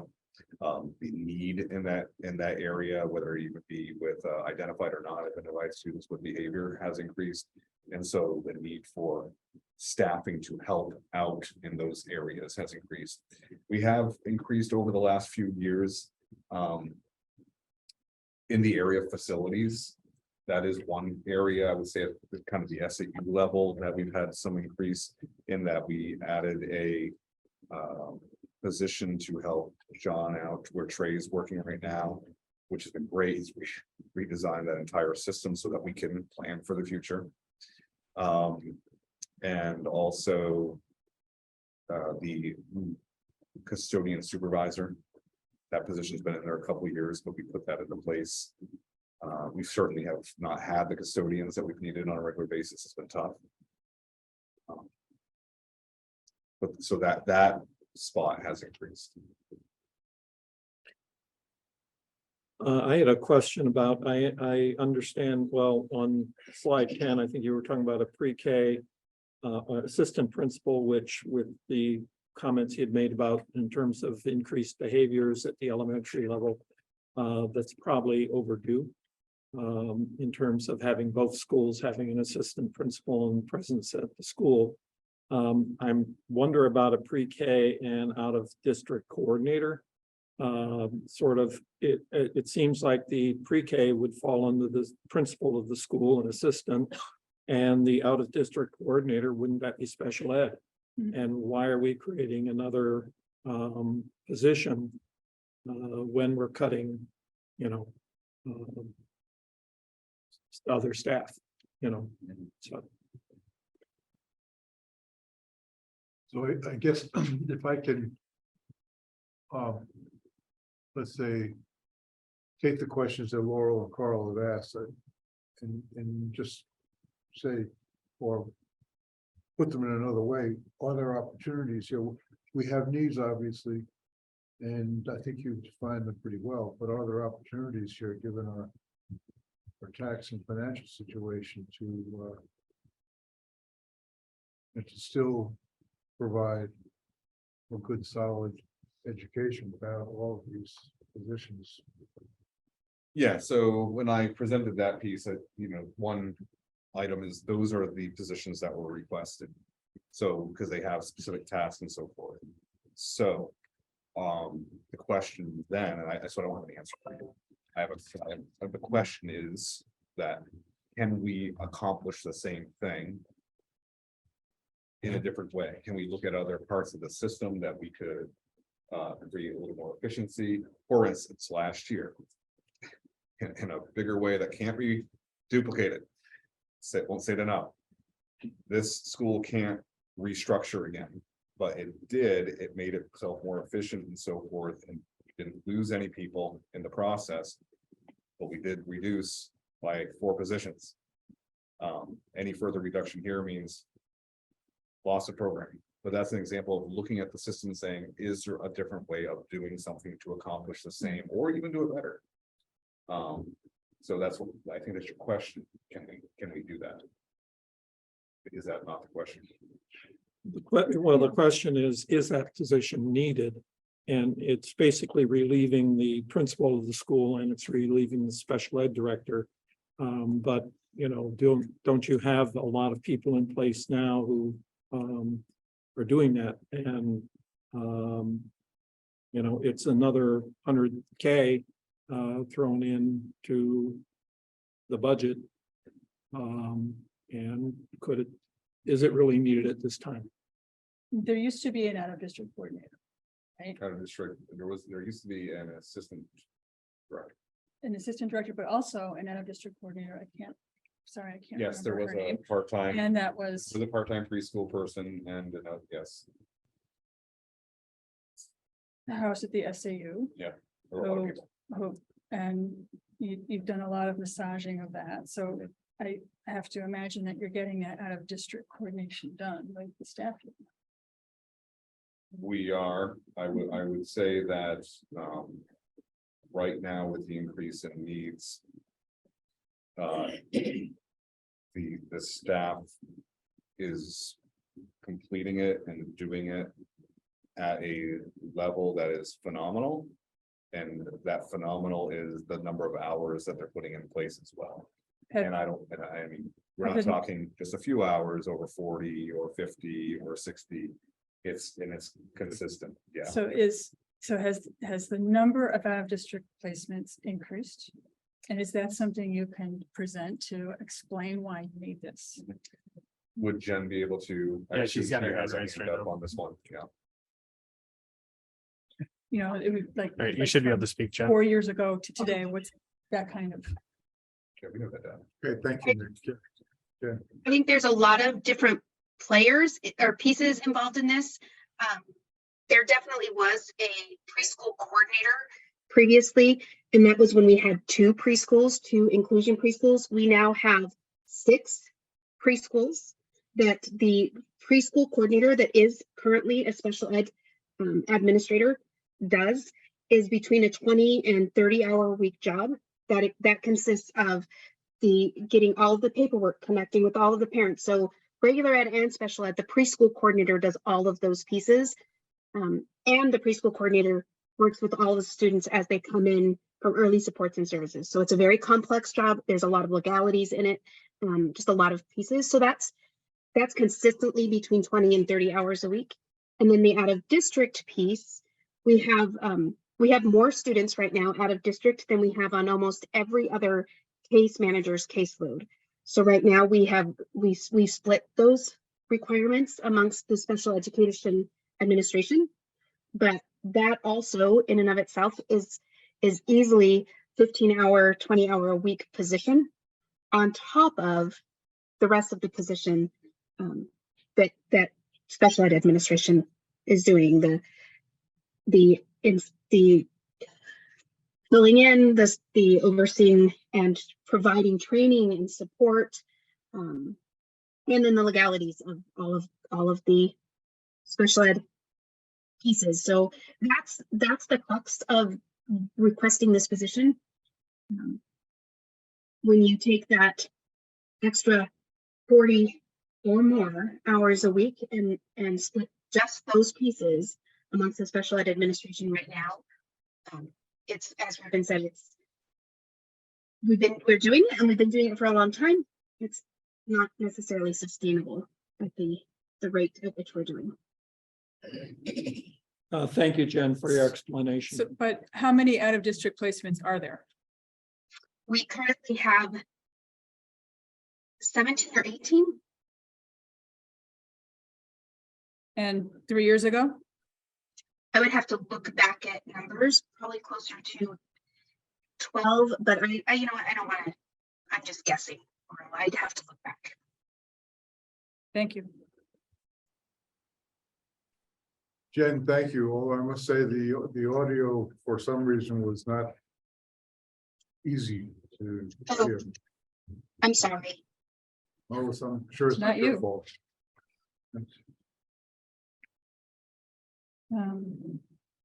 Ruben, you talked about $112,000, that extra revenue. Is that what everyone voted on? Mhm. The 5 people that showed up? Good morning, Was that- five showed up. Was that like some leftover grant money, or was that the state kicking in some money toward retirement? That was, That was not retirement, although retirement is going down and we're saving money in retirement. this In year. it, yeah, for this- Okay. no, not this year. Mm. For next year, you act, badly enough, the numbers include a reduction of over $100,000, I believe, in retirement. But there was something, 7.5%. there was something in one of the facilities committees. It was in addition to the extraordinary needs grant. I don't have these notes here. There was something in the finance committee minutes that it was expected to be between $100,000 and $150,000. The legislature's intent was for it to be returned to taxpayers, and that was what the finance committee was recommending, but maybe given the Oh. big disparity between, No, yeah, that was a different pot of money. I don't actually remember.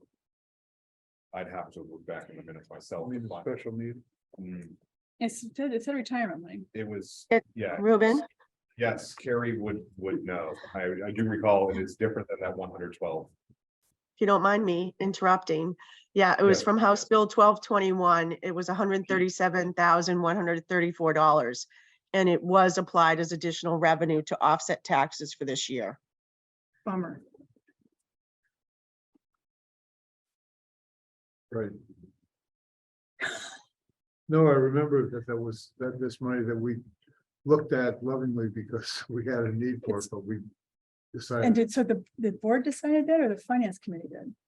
I recommended that, I don't know the answer to that question. I recommended that it be utilized as the legislature had intended, Yeah, as much as we all wanted. okay.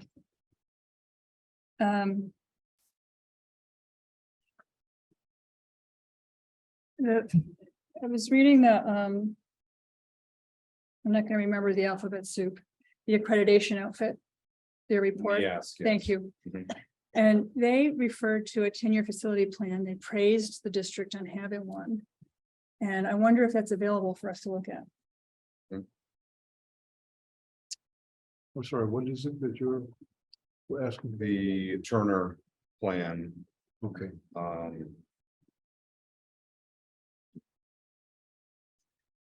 Nick, the Turner plan that we received.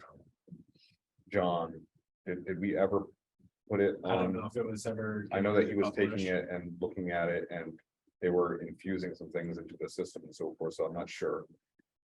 I can get you it, and it's not, I don't think it's public yet. Well, wouldn't it help you explain needs if you're gonna have a warrant article? If we had a warrant article, then yes, it would be good to have this explained. there were certainly several things that we decided we would not move forward on at this time, such as the new auditorium. And then there were other areas where I believe John said that the report was not particularly conclusive or informative. There's more work that we would have to do, a lot of spreadsheet work. That we Okay. have to. And in your, I don't know if it was your superintendent's report, or I think it was your superintendent's report, you talked about a building / facilities committee that's been meeting. Athletics. yeah. Athletics. And do you have anyone from town leadership in that? On that committee? I don't have anyone from any of the town, like select board or anything of that nature. Or planning board? I have potentially people from the rec department. It's a little bit different, I suppose, but no one from the planning board. Right now, for instance, the goal is to look at the facilities, see what we can do in ways that won't impact taxpayers. So the team, especially at that specific team, they're getting right into the planning this next time around. Many of them have said they've been talking about this for a long time. And feel like there's some short-term gains that can be done, some middle term, Okay. and then some long range. Some of that, of course, might end up being like a bond or something like that down the So- road, but it also could be how to fundraise. Conversations were on fundraising and donations. So, Mike Dupuy owns Mountain Shade and is on the Jaffrey Planning Board, Mhm. and he would be a really terrific Yep, asset to have on that. Plus, he's, gung ho Jaffrey. I did get a text message from Jen Horn. She said that 2 years ago, we had 13 out of district. Thank you very much. That's correct. Perfect.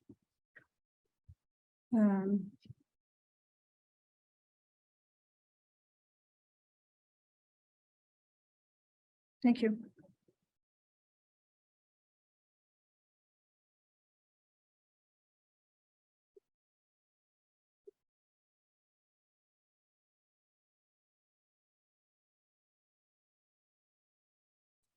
So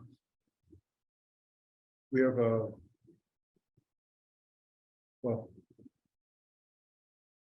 we have a several $1 million difference between our proposed budget, this current draft and the default.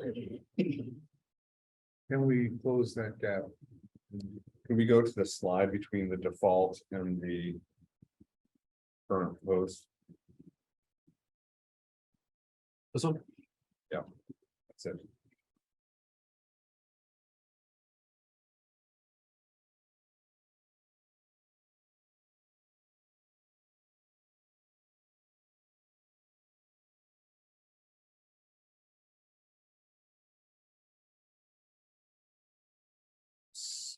So.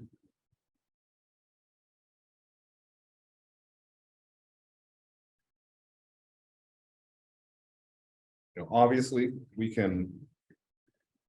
Not put in new positions. And that's several $100,000 that's in there, and I'm talking about. Substitutes and so forth, and then see what happens and try. That's one avenue.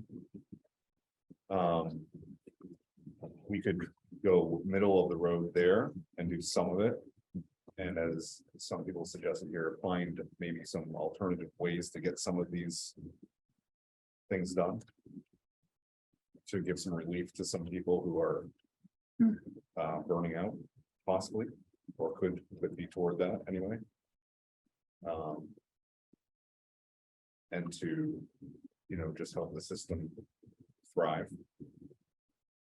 That will take a little more creativity, could save some money there from the pros. Technology can't be touched. So I recommend that technology or anything that can be pre-purchased, that can be utilized right now.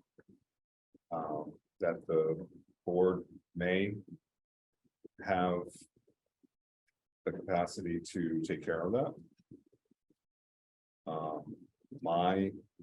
This is my thinking. It is not always popular, but I will say it, and then you can do as you wish.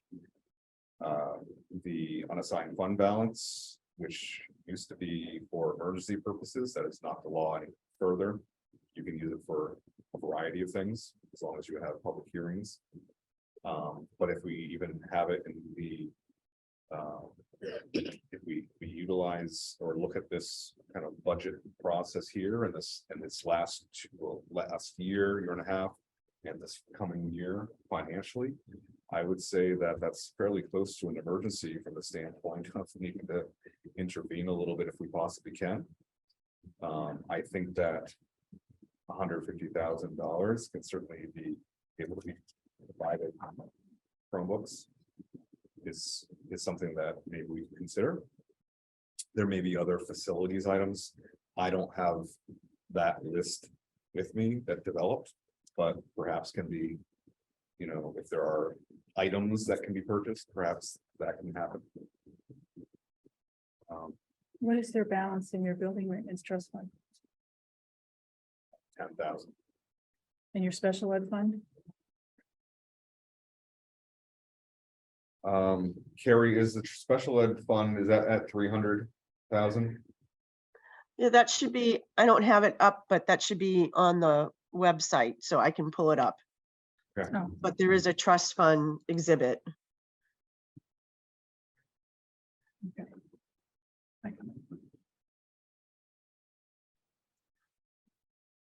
Thank you, Nick.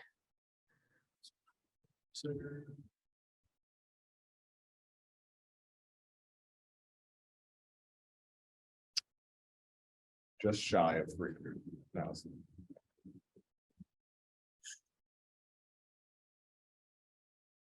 So how many, if there were emergency need for out of district placements, and we had to tap into that fund, how many out of district placements would that cover? With, It could, Wait, our building maintenance has 300,000 in it. it hasn't been spent, but it's been It's been allocated. allocated, yeah. That number's false. So False hope. what, do you have a proposal to replenish it? Well, that's under the considerations slide for the board to talk about. to answer, I think it was Christine's question, $300,000 would pay for, depending on if we also had to pay transportation costs, if it was somebody who needed to be and they would need to, but on their own bus, one person, potentially two, if it was a residential placement, not one. Thank you. Also, aren't you looking at that as possible warrant articles to add to those funds? And we're talking about looting them to help with this budget. Looting is a hard word, I'm sorry.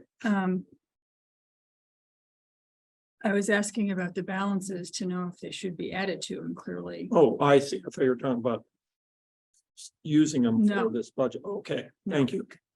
I misunderstood. Ruben, the 900,000 in the emergency fund. the fund Yes. balance Right, it's is, I think, using the unreserved fund balance is the proposal that you made, and I know that you've mentioned that that could be controversial, but it would also be a solution to bring this budget down. You want to talk at all about that? Yeah, I mean, controversial because in the past, it's always been seen as a, that fund has been for emergencies. And we have utilized it when we've had the issues with the paving that, when it was just all about clay, everything clay underneath. And I think we do those things, and then also to add some extra items at RMS with their facility that was, it was good. It was a nice job that we did over there. They're right. Those were more, I think, emergencies because they're like, oh, the unknowns. So what we're talking about here is different. Like, these are knowns. But on the flip side, we also have a situation where 2 million between a default and a proposed is not a good difference, and not a good range, I guess you could say. And so that, coupled with the fact that the need is currently there, as well as it would take care of a budget for next time, and do a little bit of a reduction, that may be a good idea to do. It could also, when I use the word controversial or a bit different, it's that, well, sometimes when we don't utilize funds, they go back to offset taxes. And so there's a conversation about that. And we've been pretty good over the years. Last year was, we can't believe we gave anything back last year, but we ended up doing something that was amazing, plus retaining everything that you possibly could. Do we consider utilizing the funds as opposed to getting for that cycle or that pattern as opposed to sending it back? Given the needs. Just in relation to that, if we were to use some of that unreserved fund balance to, let's say, pre-purchase some of the, or cover some of these needs now, would that affect our default budget? Would the default budget come down based on some of these items? No, because that's also what you don't want to be doing necessarily. Well, you might want to do it, but these are items we're talking about that aren't in the default budget. They'd be reduced the proposed. So if they're in the default budget and we prepay them, it doesn't Then the affect- default budget goes down and your proposed goes down. They both go down together. Right, so that's not. Well, it's not, well, depends on what your goal is. And so if your goal is to reduce the gap, then that doesn't help you. If your goal is to make your options less, then it accomplishes what you're looking for. Are there any opportunities on the revenue side? Sorry, Laurel, could you? Are there any opportunities on the revenue side? Oh, yeah. And so we have had, although I think they've been budgeted for, but we have had some very good fortune. Last year, again, staff did a great job. They went after FEMA funds, went for 60,000, they got 80,000. And then we had such a problem with Medicaid reimbursement the years before, and the state actually had an issue with it because there were some things that weren't done properly that had to be adjusted. Jen and her staff did an amazing job for the second half last year and brought back a lot of money, which is why we were able to get back 135,000, and we're already accumulating a lot more this year. So Jen could talk a little bit more about We're that revenue. we're just projecting $150,000 of Medicaid reimbursement, but I think some of the notes in the finance committee talk about 190. And I mean, Yeah, I think we're being conservative on that. I don't know if there's a staffer that. Well, if there's staffers in the budget to support that, then I don't know, I just wonder if there's an opportunity there. Mhm. And the other state aid we received last year was just one-off because of COVID. There were some one-offs. I mean, and the FEMA was because we were getting reimbursed. But we got more out of it than what we had anticipated, which was good. And then because then we went after, was it last year, at the beginning of last year, it was the year before, I don't know. They had extra funds that people could apply for, and Leslie and Leanne went after a bunch and got like 100, or maybe it was 200,000 or something like that to continue on with some of our needs that we've had. We've been very good about going after and getting funds. We have a very high skilled group of individuals and very efficient. But we need to make sure that, again, they're able to last. Can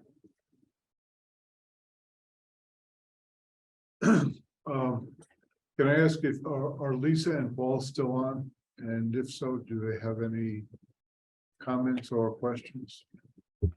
Hi, this is Lisa. Can I go first? Paul, thanks. Yes, I do. Not a problem. So She jumped right in there, Paul. hang on. You definitely should be talking. Wow, this cold. I don't know if it's everywhere, but wow. Okay. So I'm actually looking at the summary of budget changes from 22-23 to 23-24. And as we're talking about finding ways to lower the couple of million that we're asking for, first of all, kudos to the committees for creating a budget that does not cut any positions, as I'm seeing. I kind of scoured it and I couldn't find any positions being cut when we had to really rearrange positions drastically and quickly last year. I'm really pleased that we're trying to hold steady. As I look at the chart of the proposed changes, though, I'm looking at the numbers, and it looks to me like all but 15% of these budget changes are accounted for through inflation and through law, and only 15% of the budget are things that we actually want to make our schools better, which frustrates me. And I guess I'd like to stop talking about cutting these numbers. It looks to me like the only thing we're trying to do is increase 4 permanent substitutes, an assistant principal, when each of the elementary schools has asked for an assistant principal. And so what you said done is created 1 position, I'm assuming kind of for the both schools, and then created a position targeted toward pre-K out of district, which is a really important role right now. So these were very, very thoughtful roles that you guys looked at to increase. But that accounts for 15% of this increase in the budget. Everything else is what we actually have no choice in. So I guess kudos to you guys, but I don't want to nickel and dime those positions. Thank you. Thank you, Lisa. Yeah, no, so we've put a lot of work into this through mostly Carrie and Ruben, been a lot of work that they put into this, and then the finance committee. It does look like a high number because it is a high number, but there's really not a lot of wiggle room that we have in there. There are places that we could cut from, but looking at the bottom line number, because that's what your voter is gonna do. They're gonna look at the bottom line number. There's a big difference there. You're talking a $3.42 increase for Range and $3.49 increase for Jaffrey. I think we're gonna have a hard time selling that to the public. And that would be my biggest concern about it. But yeah, that's really all I had to say. It's just I'm worried that if we propose the $31 million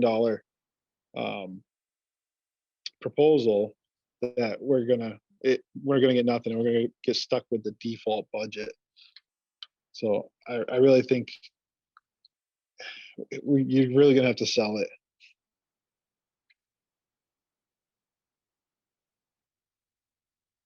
So- Thank you, Paul. Yes, Dave. Some simple math on the proposed budget. The tax increase will equal roughly a $900 tax increase. And for someone who gets paid, say, $15 an hour, 2 weeks of your pay for the year are just to cover taxes. 2 weeks is what it takes to cover the difference for the proposed budget. I think your point is to cover the increase in taxes. Increase.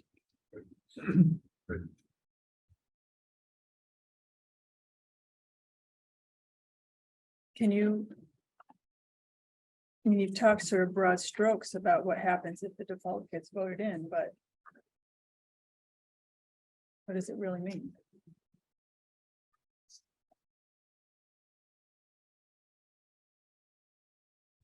Well, it definitely means.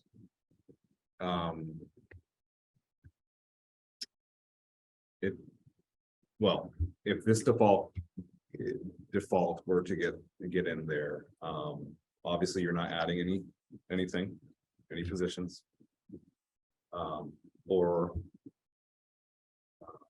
And you're definitely reducing them. If you, Reducing positions. yeah, we reduce, And then are we down cutting programs at that you're- point? and then you're likely down to cutting program.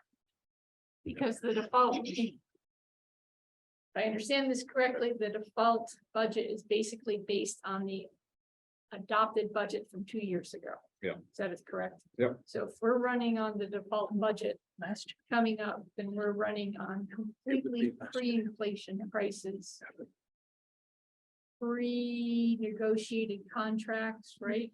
Contracts are rolled in, contracts get included, But we have to pay them, Well, that would be in the default. budget. yes. right? We have to pay them, but what it means is that we have to cut more out, No, right? no, I do not believe so. I believe that what's negotiated for example, the JREA, CBA, because it is in a negotiated contract. Ratified, approved by voters, Yes. that the additional cost for next year is in the default budget. I think that Christina understands that. It's just that it looks like there's more money there than there really is for things that are not, But you still have to cover you still have to cover, right? your heat, your, yes. So Yeah. you have So to there's a list- lot of things that you can't touch. And so you'd have to look at, I think what we said in the finance committee is cost of programs So, and, increase in class size. so look, what is a loss of program? Well, if, for instance, at the high school, middle school, cutting a person is going to end up cutting program. So, we've started to try to get STEM underway. We've had our bumps, obviously. But does that say, hey, we're putting that on the back burner and we'll talk about that later? Do we end up having, I don't know, athletics? Is there?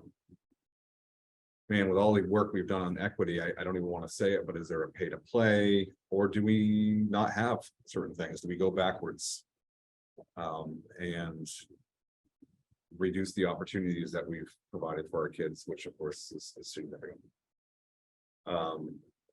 That, it's not, that's never the biggest pool, to choose from. It's something that you can do, but it's not, you're not getting the biggest grab. Personnel, people's positions, unfortunately, are always the easiest way to get to that spot, and we know from past experiences that it's not like we are over budgeting in our supply lines.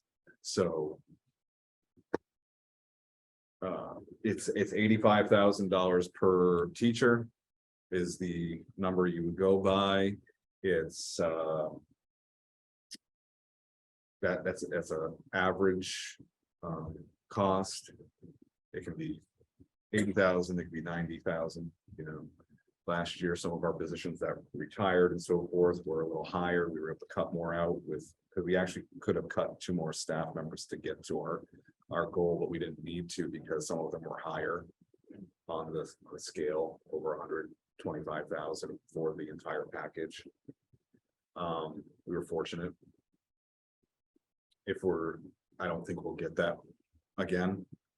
So you're talking about looking at, we've had this conversation about elementary. I mean, we could increase in the structure we have right now. We could increase class sizes to, for instance, 18:1 ratios by eliminating 4 to 5 positions. That gain about $300,000 to $350,000 right there.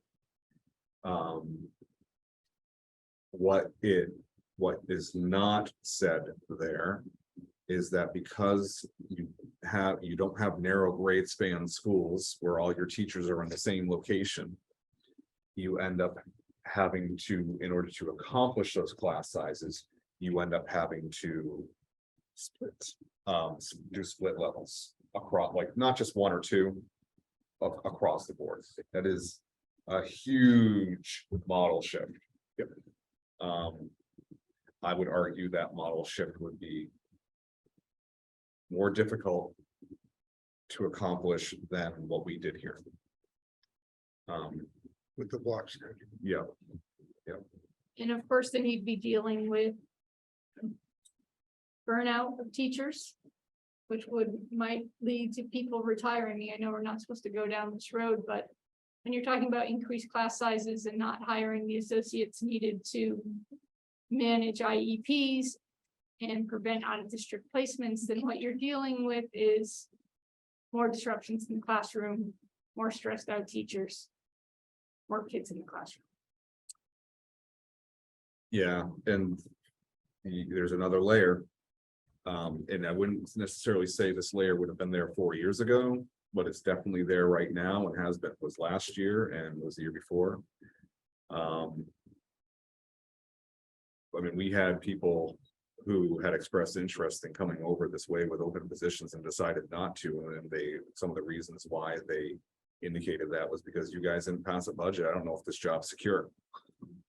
And so when you do that and you go public and you start to go default and then another default, and they see that there's instability within your system, people either leave or they don't come, or both. And so we were very fortunate. We're really well staffed compared to a lot of places right now. We're not perfect by any stretch of the imagination. We have a couple open positions here and there from a standpoint of teachers, but by no means are we in the position that a lot of places are in. And that's with a default budget. If we hit a second default budget year, you would see instability would set in. And you don't know what the ramifications of that instability would be. So if you think that the gap, and that's why I'm also trying to play it in a different way, that gap being that big, if you don't think you can sell the gap being that big, then you got to reduce the gap. We have to reduce the gap by something and choose the number that you think you can sell and get people behind. Because that default would do an enormous number on this district.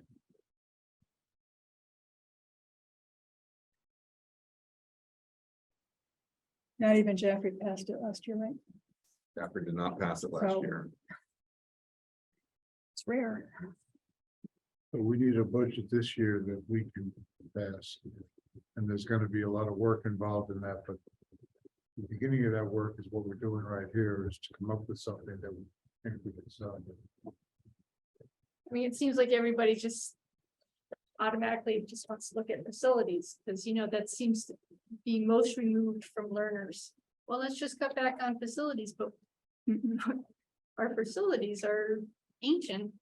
And they need all the support that we can give these buildings so that they are safe and can provide an adequate education. So our students are warm, so that they're fed, if they're on free and reduced lunch, so that we keep the lights on, the temperature comfortable, and that the buildings are safe. I understand we need to cut. I mean, or we might need to cut in order to make the proposed budget more acceptable. Having sat through all these finance meetings, I struggle to figure out where we would cut. I mean, I feel like there's so little that's new in this budget. As Lisa was saying, 15% is sort of what we would like. There's so little that's new. It's the default budget plus inflation. That's so much of this budget is that equation. And I know it's horrible. So food service is a big increase.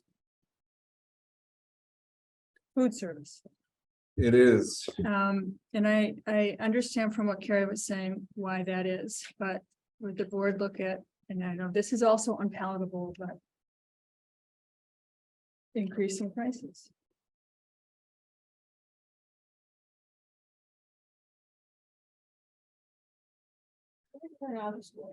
Between like books, periodicals, and online subscriptions, it's a 45% increase over the default budget from last year. And I, again, read some of the meeting minutes of the finance committee meetings, and I understand. But there are a lot of online subscriptions. Do they all get used? Are they all used to their max? Are there some that you don't need? Can you negotiate better rates if you commit to a 3-year term? Yeah, these are all questions that we'd have to have more conversations about. I mean, that's an $81,000 increase. I remember when the grade schools were presenting, they mentioned that part of that online subscription number was skewed because some of the subscriptions were made free during the first COVID year when the schools shut down. So I believe an example was, I think, Moby Max. So that was something that we didn't have to pay for, and now we do have to pay for it. And so things like that are making the budget look feel larger than they are. It seems like a good Well, idea. either free or they were grant funded. Grant funded. Some of them were free, some of them were grant funded. Mhm. I had a question. I know you kept this short and sweet in terms of number of slides. I suspect, have you made a slide on the cost of the increases, the $2 million or so that it's driven by inflation? Where is that and how much is it, or how much are you adding on? Lisa's comment about 15%. What's that 85%? It might be a good explanatory device for our next meeting that'll make things clear in terms of what can't be cut of that increase.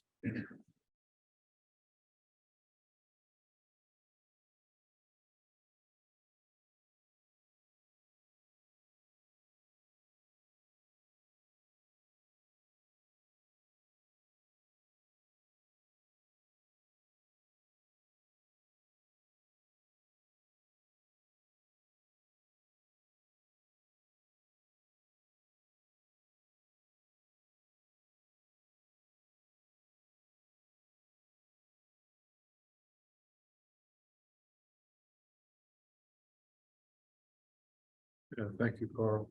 And it feels like we're in kind of a dilemma. I mean, a default budget, which we feel would be disastrous, an increase of $2 million, which, as Daisy points out, would be 2 weeks' salary for some workers, many workers, and And that's just based on the average assessment in Joffrey, right. Right, not on either end of the spectrum, just dead center average. that's like around a $200,000. Yeah. And then, you know, a third alternative, which is somewhere in between, which, as a number of people have pointed out, is in some respects unpalatable.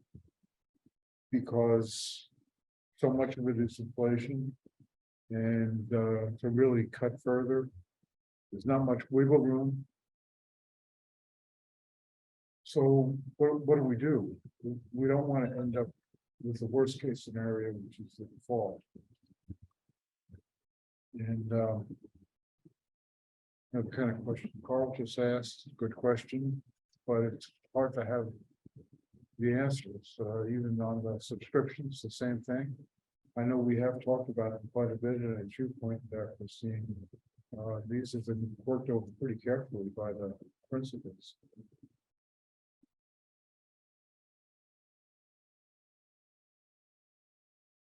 The online subscriptions are, you know, those are our textbooks, obviously. And I can't remember the number, the comparison, but they are a much more affordable teaching resource than buying textbooks. It's just, it's a very, and of course, we get to update them much more often than we would ever update textbooks. I'm not arguing that at all, I'm just reporting. Yeah. I know. Trying to make it work.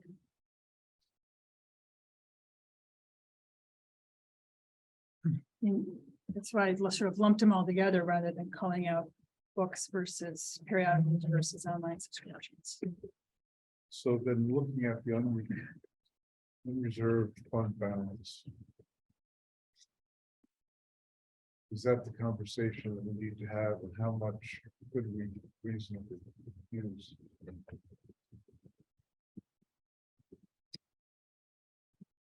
Yeah, I mean, I think that is a conversation, right? I think some of that can be utilized to, right now, to reduce some of these needs. Things work out toward the end of the year, you know, you'll still be able to get that replenished, that kind of find some, if you want to. Balance. Yeah, we might be okay to. If we have a reasonable budget to only carry $400,000 in it next year as opposed to 900 or close to $1 million or something like that. So, you know, those are some thoughts. I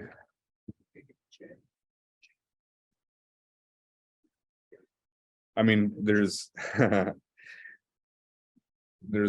several things we can do. We can leave it as is and go for it. We can say, we really think that the X number is sellable. And let's try to get a plan that would look like that, come back with what that would look like. And then we can see if we can be okay with that. The plan could be further reductions or further reductions coupled with usage of funds. And then I can give you the worst case scenario.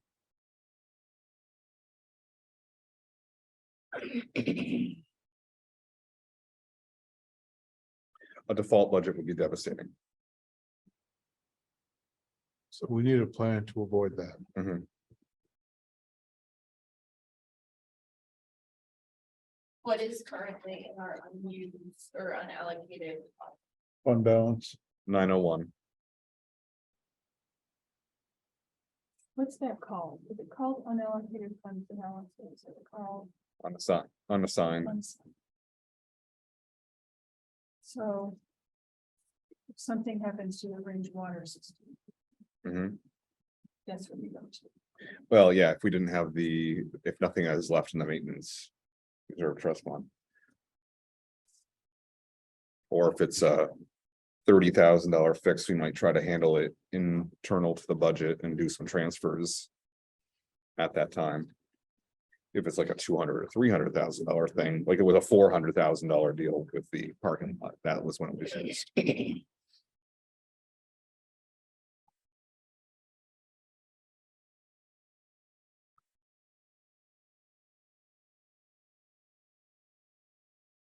Can I say something? Please.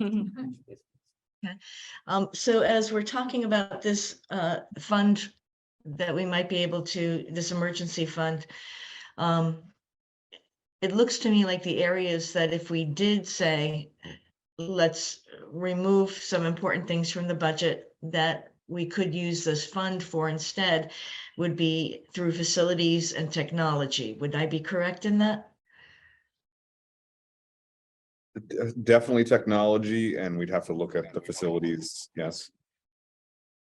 So for me, No, it I mean, becomes. and actually, do you mind if I ask Carrie No, go what ahead. other? Yeah. Yeah, if Carrie, you're on, I don't want to put you on the spot necessarily. But Huh. do you, knowing what it can be used for, are there other very obvious areas that other than just supplies and equipment that you can think of? Well, the unassigned fund balance retention can be used for any purpose. So it doesn't have to be emergency. We just have to hold a public hearing to explain to the public what we're utilizing the funds for. We could use it to purchase the freezer that the food service department needs. Along with the facilities needs and the technology needs. Those are typically, those are the bigger ticket items. I don't know that I would use it for supplies or, I mean, you could use it for repair and maintenance. Really, it's the board's discretion. Carrie, the town has recommended, minimum that is kept in unassigned. What would it be for a school district this size with our budget? Is there a minimum that they would recommend maintaining it as? I don't know, there's a minimum that they recommend. We have a Maximum is 5%. I think it's 5 or 5.1. I think it's 5%. Okay, thank you.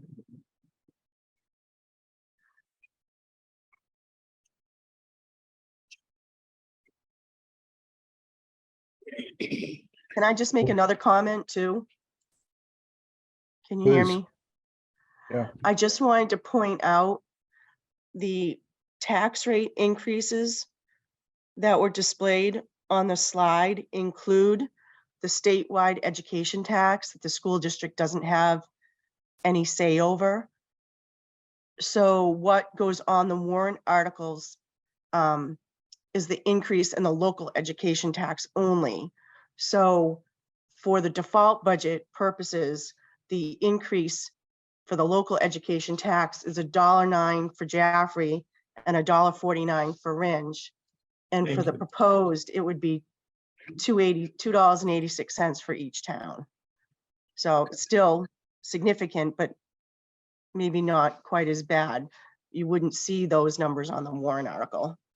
Thank you. Those numbers didn't look right. So you back out the schools, the state schools, right?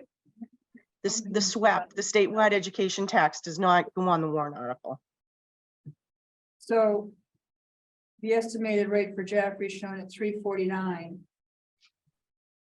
for proposed. You decrease that by 1.99.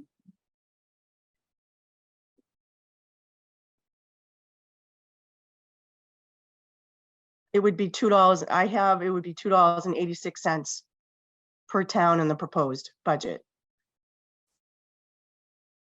over this year's. So we'd be looking at $18, and if you're looking at the estimated revenues and $18.69. taxes, Yes. right? So Oh. Jaffrey's- The 2026. so you want to look at the estimate, sorry. Oh, that's okay. I was just asking if people wanted me to update those numbers on the slide that we have. Well, I indicated that this involved, these included the statewide, but I wanted to have people have a true understanding of what people are going to actually feel. So yeah, if we want to look at the numbers, Carrie, are those numbers, those are on another document, correct? They should be on, I think they're on the apportionment document. Yeah, that Nick, you might want to bring up. The report, The apportionment history, the one at the top.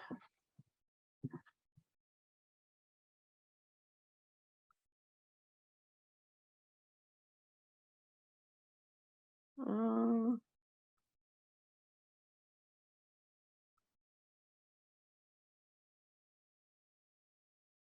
Oh, maybe it's not on that one. Yeah, revenues and assessments.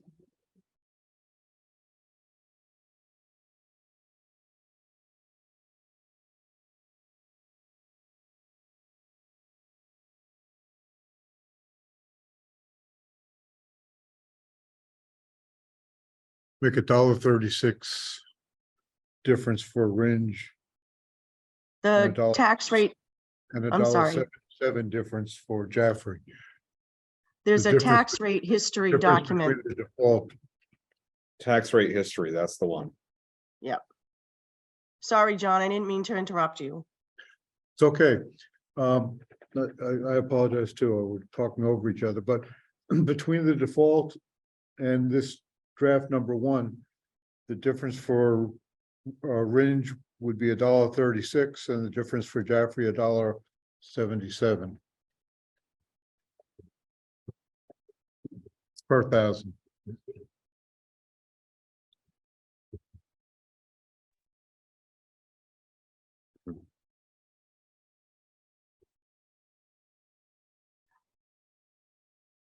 Were you comparing the default, John? Comparing the default to the draft number one. Right, so the default would be $16.50 for Jaffrey compared to this year's rate of $15.41, which would be an increase of $1.09. For Ringe, the default would be $15.64, which would be an increase over their rate of $14.15 to amount to $1.49 per thousand. Right, so I mean, that's gonna happen anyway because our defaults changed. That's going to happen no matter what, yes. Yeah.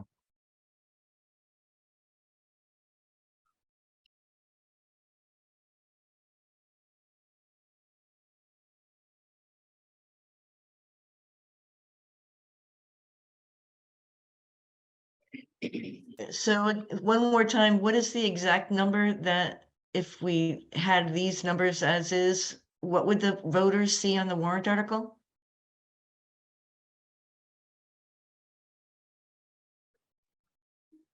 Are you asking me? Yeah, Carrie, if Yeah, you, yeah, Okay, it was, so Yeah, for the default budget, Jaffrey would show an increase of $1.09, Ringe would show an increase of $1.49. For the proposed budget,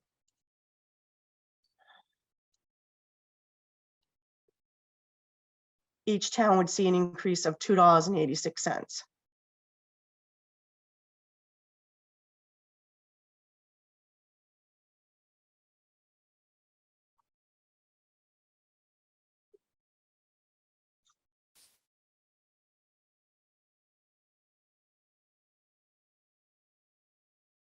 Why is that?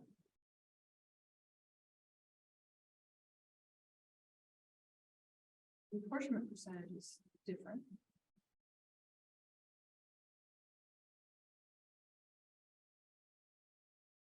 Now, keep in mind, these are estimates too, so these aren't final numbers. These are always estimates because it's based on the current net assessed valuations.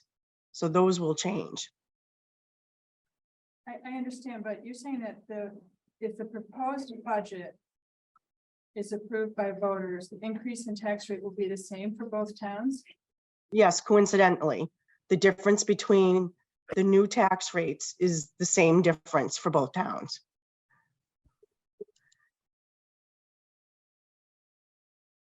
But different if the default's voted in.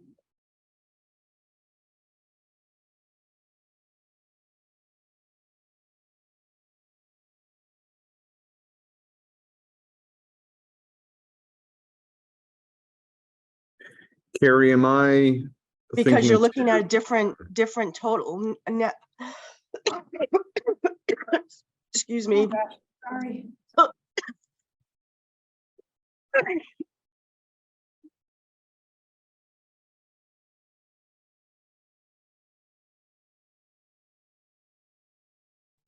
I'm sorry.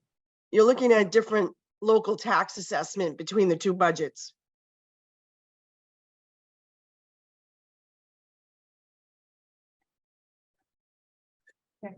Carrie, let's pretend that we reduced this by, so that the difference was $1 million between the two. My guess is that it's not as simple as just taking the difference between the 286 and those default numbers and saying it's kind of like right in the middle. It's not a linear. No, it's not. No, okay.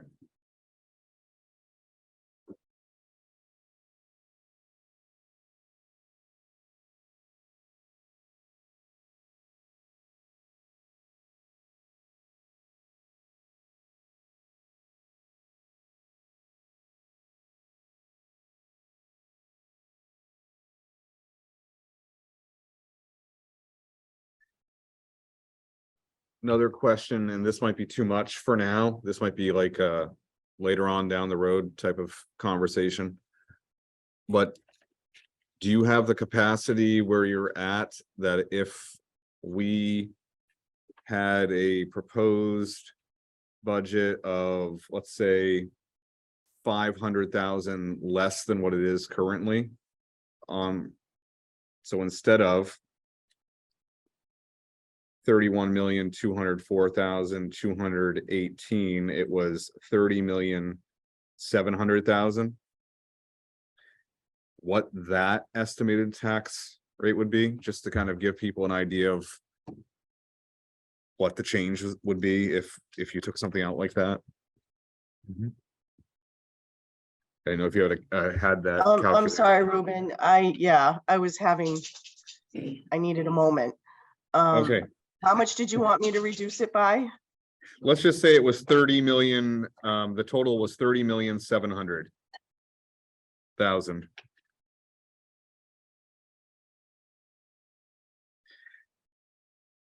Just to get an idea of what. Just making the numbers nice. To see what taxes would do. Reducing half of the. Yeah, What did you say that number was? I estimated it at 30 million, Just 30. 700,000. Okay, so that would put Jaffrey's tax rate at $17.81 and Ringe's at $16.65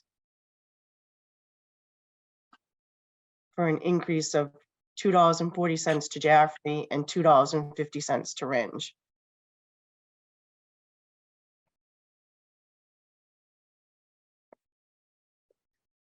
So a savings of 46 cents and 36 cents. Still looks better to them. And okay, since you could do that super fast, this is all in her head, by the way, just kind of no problem. I wish. What if you were down to let's go to 30 even, 30 million even, 72 cents per million. Okay, be $17.17 for Jaffrey, $16.15 for Ringe, and that would be an increase of $1.76 to Jaffrey and $2 to Ringe. These are all, like I said, estimated. Sure, sure.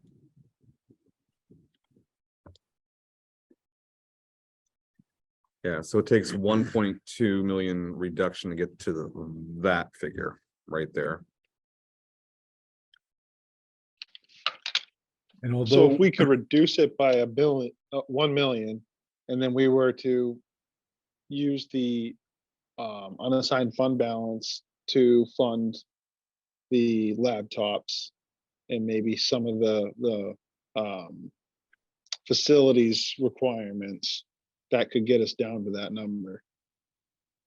Which I think is a more palatable, much more palatable number for the voters. I agree with you, Paul. So How much was available in the unassigned funds balance? 900,000. Yeah, we definitely would not want to clear out our emergency fund. But I could definitely see getting our technology sooner, using that fund and some of the, so 200,000 for that to be, and being able to get our technology sooner in time for more testing would be great. And also to get some facilities, things that would be more necessary now, I could definitely see using that. I would never want to clean out our emergency account, but I think taking it down to that 30,700,000 by using our fund seems very reasonable. So taking the unassigned funds and just taking out the Chromebooks, the teacher computers, and the freezer for Ridge, that would still leave the unassigned with $626,000. Well, we'd have to be careful with the teacher computers because what you're talking about is doing a lease. I think you said they're just the Chromebooks, right? Or did you say? No, I Yeah. had the, Yep, so the lease is a different process, but But if you do a lease in the Mhm. middle of this year and the board approves it, you fund the first year from your, and of course you can. And then it's also in your default.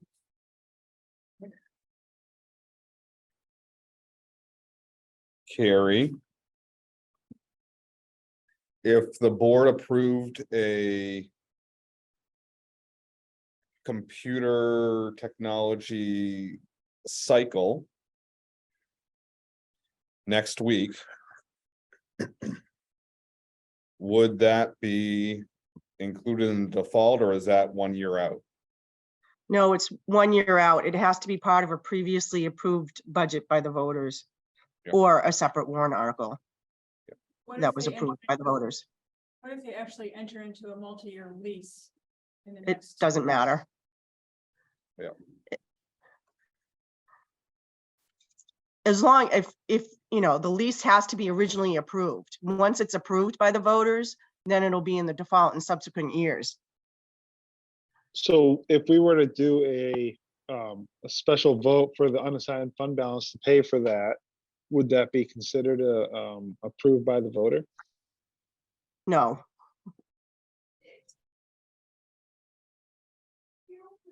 no, the board is voting to utilize the fund balance money to make that purchase. Yeah, the voters have already allowed that 5% to occur and they give the board authority for that purpose. Yeah. So that was done in a warrant article a couple of years ago. But we could use the unassigned balance fund for the Chromebooks and for the $65,000 freezer. that would be $686,000. Which is important, not just in terms of keeping the food cold and safe, but also because the current location of the freezer is actually heating up the classroom above it. So it's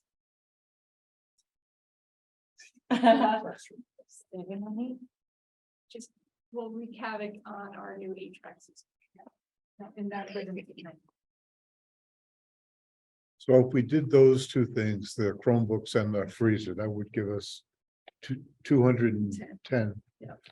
So, What what- else? yeah, so what I would suggest is me going back and finding out what things are possible. And bringing you those things and letting you decide that number on what you want to do or don't want to do. Because it's gonna have to be a board decision. And then also, whether it be tonight or the next time we meet, thinking with this type of information in mind here. What it is you're looking for us to. Go down, I can get scenarios in place. For what this would mean.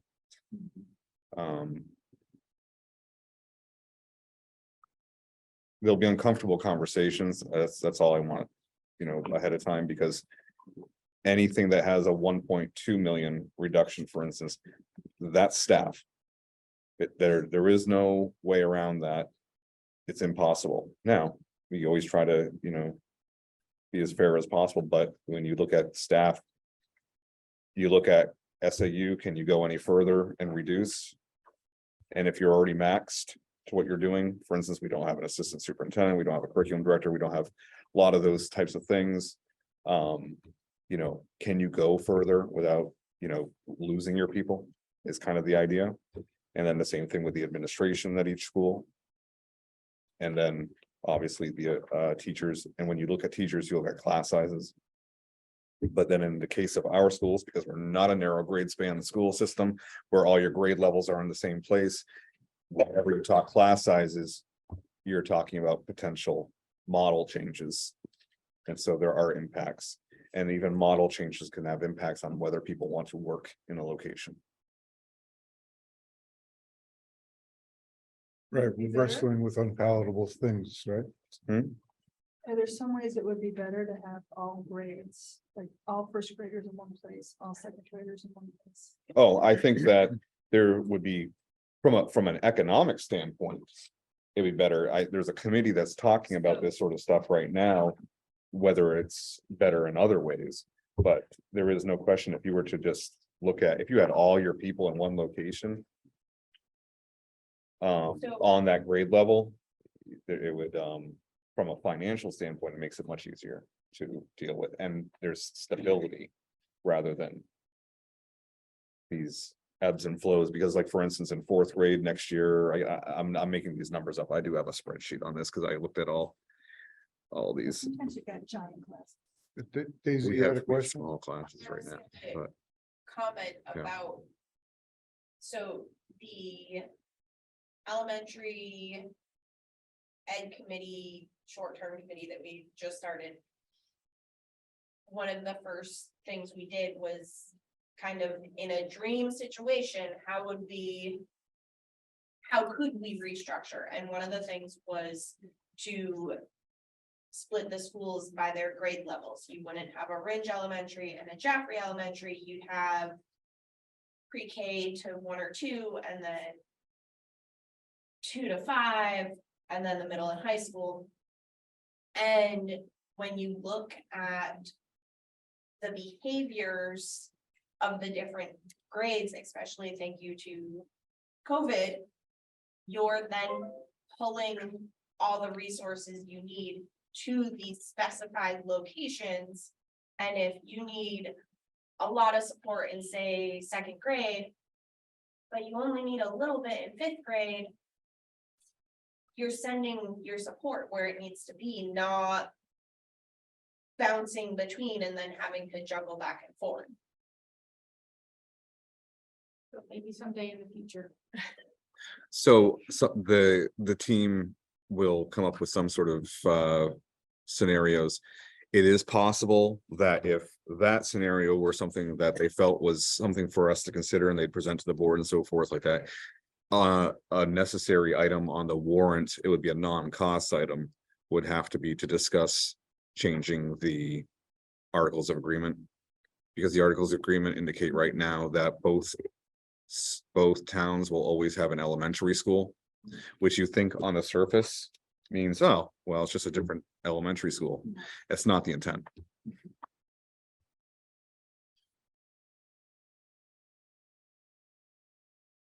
So that would be a big deal.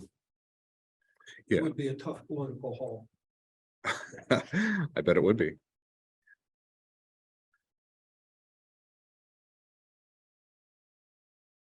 And it's, Integrating them in individuals right off the bat.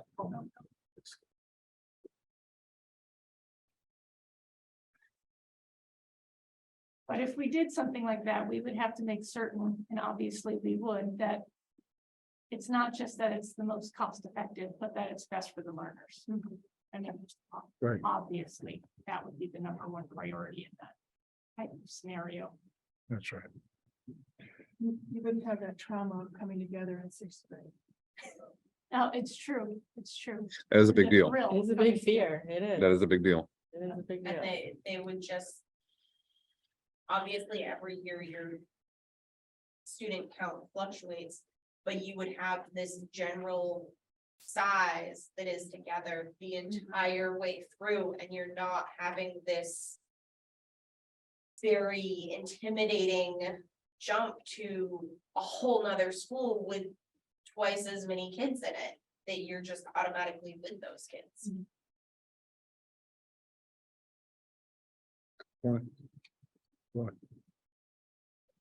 It's exciting.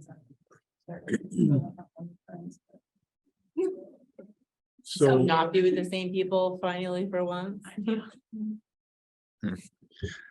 Anyway, that's a down the road thing, but it's a conversation that says, what do you do now to prepare for the future so that you can, make things more efficient again? so based on what Carrie said earlier about not wanting to pull the unassigned fund balance down to zero, which obviously that makes good sense. Do we think we could, use the 500,000 of it? And do you think you can find, that much in appropriate uses? Or is that something you just need to look at? Well, I think I would think I need to go back and look and discuss this and find out all the possibilities. And so that we can see what that number would be, and then make an informed decision from there. We do know, yes, the technology items are some of them. Right. How much is the paving of the sidewalks at JGS? Do we know? I believe 20,000 is in, So when we're. but that is also something that if spring hit, yeah, because I don't believe we pulled that out of the. John put 800,000 more, or close to 1 million more. He removed 400,000 since some conversations that we had, but I believe he kept that because of the safety nature of it. Dave? I lost it. Okay. I'm sorry. It's okay. So if we were to, if we were to find appropriate uses for some portion of that unassigned fund balance and reduce our proposed budget to, let's say, 30,700,000, that would be a movement in the right direction. Is it far enough? Can we then sell that?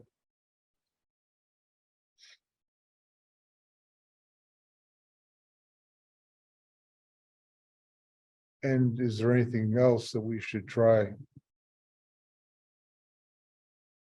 Are you asking me or the group? Well, the group, including you as our expert, Mhm. Yeah, I think that I can give you some scenarios. Again, the next time we meet, so if we're meeting Saturday, I can have a whole. We'll take a little bit of time, but I can do that on Thursday and Wednesday to make sure that that takes place and get some scenarios down. and obviously, we're looking to try to not lose programs or, Well, it's not, No. it's not a bad process because then it gives us, if we know that what our limits are at that point in time and can then utilize that information to communicate that to other individuals, other groups that want to know, what does this number mean? What does this mean? Yeah. So, two different things. One, I understand the numbers that are still up on the board are complete estimates. Yep. Just a maybe scenario.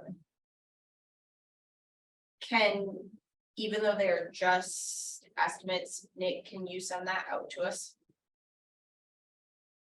This right here. Yeah. Yeah. And then one of the things when diving into the individual things of where we might be able to cut.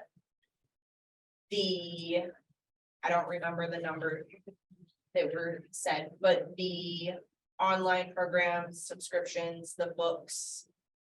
Can we break that chunk into the smaller detailed pieces to know if there's this program and this program and this program that are all doing the same thing?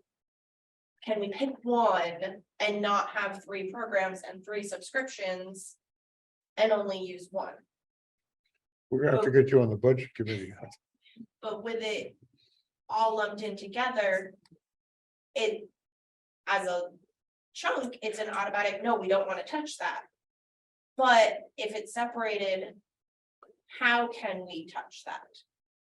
And get rid of the multiple math ones, the multiple English ones that are doing the same thing, just on a different colored screen. Well, or they do the same type of thing, but for a different grade audience. Yes.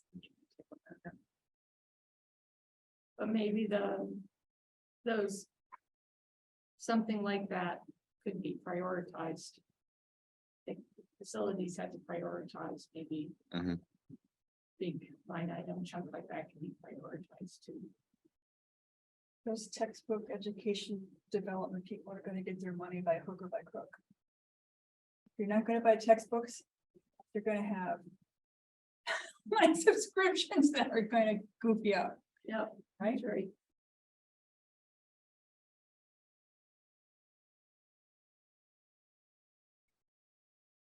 Okay, so it sounds like we have some work to do Mhm. before Saturday. We've gone over the options and we know that we've got some problems at each level and we're trying to find the options that'll work for the taxpayers, but also the school. What else do we need to do tonight on this? Or are we finished with this with this segment for the moment? I believe we're finished with this segment. Do we need to decide on Saturday? Our meeting Saturday? Sorry, Saturday, so there is a Saturday meeting yes, yes, here. right. What time was that at? 9:30 according to your calendar. Perfect. Yes. no, not Just there. as a point of order, all those online calendars that were showing inconsistent dates, I corrected them during this meeting, so everything should reflect the same. We shouldn't have any more Monday meeting, it should all just be the Saturday meeting, so no more confusion. Okay, thank you. Thank you.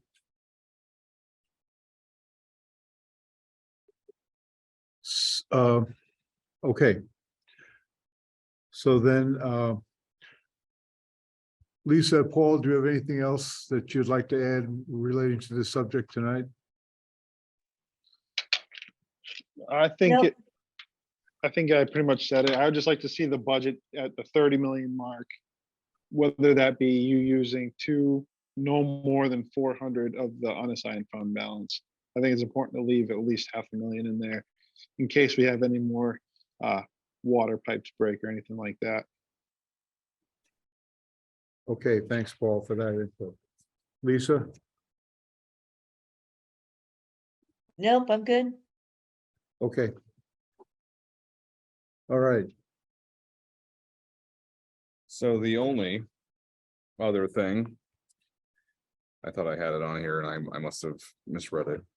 That's connected with this is, and it's really just come up with the last couple of days in my face several times is our substitute rate of pay this year. We've had individuals telling our front end staff that they are stopping, they're going to have to stop coming to our school district to substitute because we are the lowest paid individuals right now in the region. I'm not sure about Conval or Messinic, but because other school districts in the area were named specifically. Finding out what they pay. It's about 35. Some, around $35 more, maybe $40 more per day than we do currently. You're at Um, 115? We're at what? 115? Where are you? We're at 90. Jeez. So I was thinking like maybe we could kind of go part way, maybe. Realizing that we're spending 35 an hour if we don't have it covered. Or, or maybe something that's not working out, but typically that's what's happening. And so it's our number 90 is based upon a $12 per hour rate. If we went to a $15 hour per rate, that would be $112.50. And then from there, so the hours that we multiply it by are the 7.5. So 15 is the lowest that I would think would be at all of interest to people at this point in time.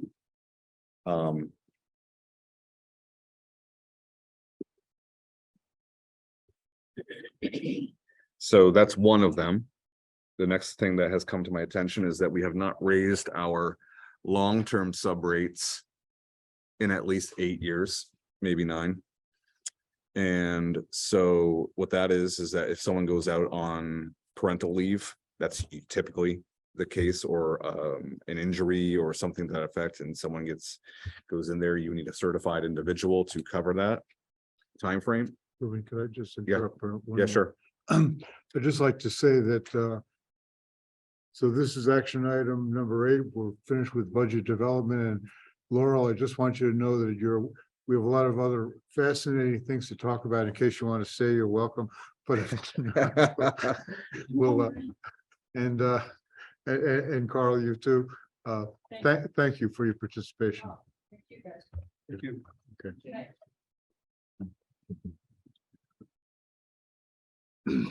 Okay, sorry. Oh, that's all right. So the long-term sub rate used to be, the idea was that you would base it upon the JREA scale, bachelor's step 1, and the hourly rate within that.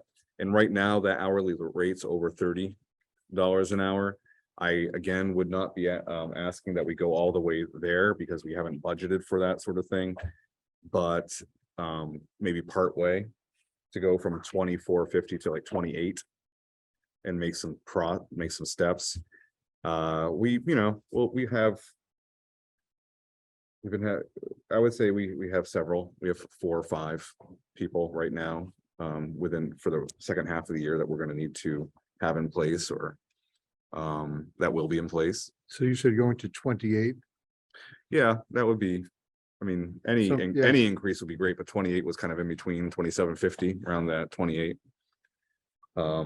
31 or 32 would be like getting there all the way. Ruben, do you have an estimate on how much these might cost? Well, it's going to cost, if we increased, Between now and June, let's say. that's what I mean. Yeah. Yeah, so if we increased it, say for $3.50.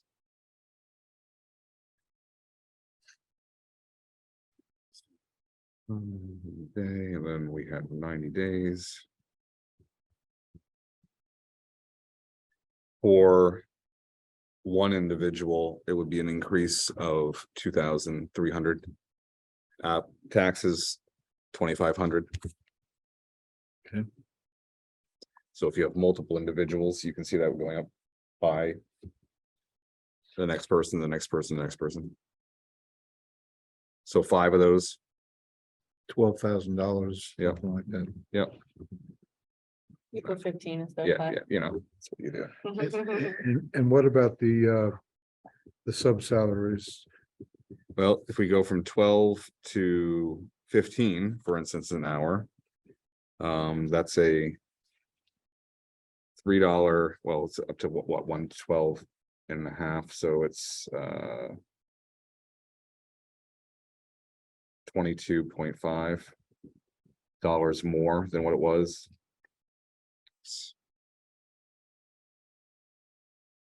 And then that's a day, and then I don't know, again. So each one is similar. I mean, it's a similar dollar amount for raising. So you're talking an extra 2,000 to 2,500 for a consistent, person every single day. I remember you mentioning that there were a lot of babies being born into staff In the world. in the world, yeah. Yeah. So no, we have Baby boom where we. yeah, we have several people who are, it's really exciting for these, we're really excited for these people. This is important and fantastic. So if our long-term subs would cost us an additional 12,500, let's say roughly. Yeah, What about these, the daily subs? Do you think it would be a similar amount, a little more? yeah, it could be, I mean, if you were. Part of me says this. That if we're getting substitutes, for instance, in this building, right, and if they were staffed, yeah, you'd have. Another 12,000, 15,000 than what you normally do. On the flip side, we're having to spend that money anyway, and this is actually a reduction in what we will end up spending. Because you're using. Because we're teachers. using a much more expensive model Yeah. for that purpose. Okay. So. It's. None of that's budgeted for. In the way we have to take salaries from other places that maybe has something left in there and move it over. Right. Okay. So I guess the message is that this amount of money, and especially given what you just said about substituting that Mhm. for the hired teacher salaries. You'll be able to find the money to do that. What you're looking for is the authorization to increase those. Yeah, yeah, the authorization, well, just a vote on increasing them to those. If you think that you'd like, again, one of the schools does 125 a day, so that's closer to a $16 an hour rate. If you think that you want to be ultra competitive with them, you can do that. That's I just want to be better with where we're at this point in time. And I think also nurses, we'd have to look at nurses as well. Fortunately, we've been very fortunate this year with attendance and covering things. And we won't have nurse needs as often, but if we do, no one's coming in at 25 an hour at this point in time. Okay. So why don't we deal with subs first? Sure. And Well, I mean, I'm talking about substitute nurses. So yeah, all substitutes, yeah. you want to include the nurses? I would, and they, I would at least Okay. put up to 30 for now. Okay, so they're currently at 25. Yep. And you'd like to increase Mhm. that. So when Ruben's thrown out some proposed or possible numbers, $3 per hour increase for both the daily subs and the long-term subs, and a $5 an hour increase for the nurses. Do we have any discussion? Does anybody have any thoughts on what they think we should do?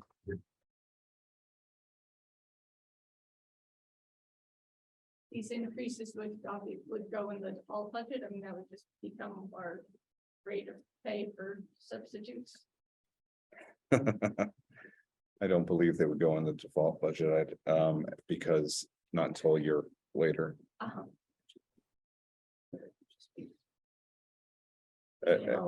Harry, if you're still on. I am. Yeah, did you hear that You were- question? I did. You are correct, Ruben. It would not be.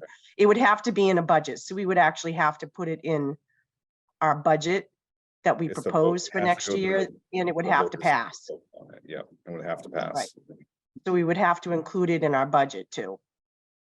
Right, so we would vote on something tonight to Mhm. get us through, and then we would decide to increase our proposed budget by this amount. Right, and it's fairly Or small. decrease it. I know Well, we're trying to decrease. it, well, we are throwing more well, at it. or we, because we've increased the sub Right. budget anyway, or we go with it and with those rates and deal with it as, yeah. Which is kind of what we're doing with this. I think at a minimum, we should adjust the daily substitutes to make it more competitive because there is a cost savings there. Because instead of paying a actual teacher $35 an hour, you're talking paying a substitute 15, or I would probably even recommend a $16 to be more competitive with other schools. I agree with that. Okay, Even the nurses, I mean, if we don't have substitutes for nurses that often. Mhm. So to increase that so that in case we needed them, if we can't get them in here, then we're in trouble. If they're not here. So, Are they required? We're not required to have nurses. I'm just curious, because I remember when my oldest was at Greenfield, Mhm. Elementary, the nurse was there like once a week. Sure. Yeah, well, I would say this, that we definitely need to have them. Agree. And given what is required are the services. Provided by our RNs for specific cases of medical needs that kids have. And so there's, in this school alone, I can't tell you about the elementaries because I'm not as up to speed on the medications and behaviors and all that kind of stuff and all but in this school alone, I certainly know that there are procedures, medications and so forth that only specific people are permitted to give. And so that would be required, yes. Mhm. So they're required, we need to have them. Yeah, they are. The importance of nurses has always been there. It has increased in the last 5 years. For obvious reasons, but also just for, I would say these schools are the center of these communities. We are becoming community centers in schools where we're doing so much of the social emotional as well as we are the health and wellness and the physical. And I'd say it's too much, but who else is doing it and who else can? We just are asking for the funds to do the job that our kids need. so if somebody would like to make a motion relating to the needs that Ruben's outlined, we it's could. $3 and $5, right? Yeah, 3 or 350 for the, I was saying 28, which would be 350 for the long-term subs. And then $3, well, if you go with the 16, Mm-hmm, it'll be a $4 increase for the daily subs. mm-hmm. What are you guys thinking? Like, it's fine. And then the Okay. 5 for the nurses at minimum. I'm sure it could even be higher, but I think that at least gets us into the conversation. All right, I'll make a motion to increase the nursing subs for $5, the long-term subs for $3.50, and the daily subs for $4 Per hour, yeah. per hour. I second the motion. Okay, thank you, Kim, and thank you, Daisy. And if we can use the word by instead of for. Just so that we're not changing it. Like Increase it by. by, yeah, like, so, yeah, that would be good, just to. Make sure it's written that way. Okay, and is there any discussion on that Effective, immediately? yeah, immediately, Effective today. well, effective tomorrow. Well, Yeah. Moving. when, Carrie, you tell me. Please don't do that. Okay, You there? yeah. We got you. Can you just give us this week to get everything set up so it's effective on Monday? Monday, the 12th. Yes. Yeah. Well, yes, Do you I think do you need so, longer? yes. Do you want longer? No, no, Okay. that'll be fine. Okay, Thank you. this is, she can't. Imagine if she said, oh, the meeting's over, I'm gonna, sign off, and then this stuff happens, you know. Monday, the 12th would be the time So frame. are you okay with that? Yes.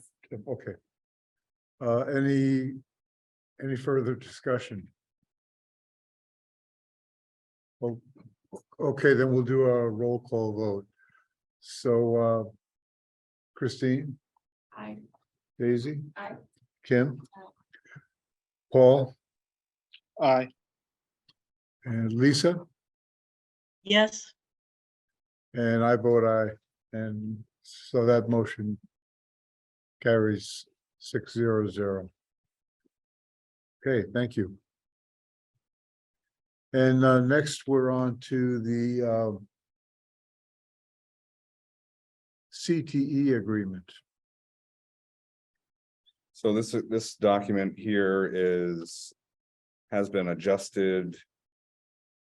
Basically, the Department of Education, certain members of the Department of Education indicated that our regional agreement for career and technical education need to be revised to reflect a couple things having to do with just clarifying our role as a regional center here.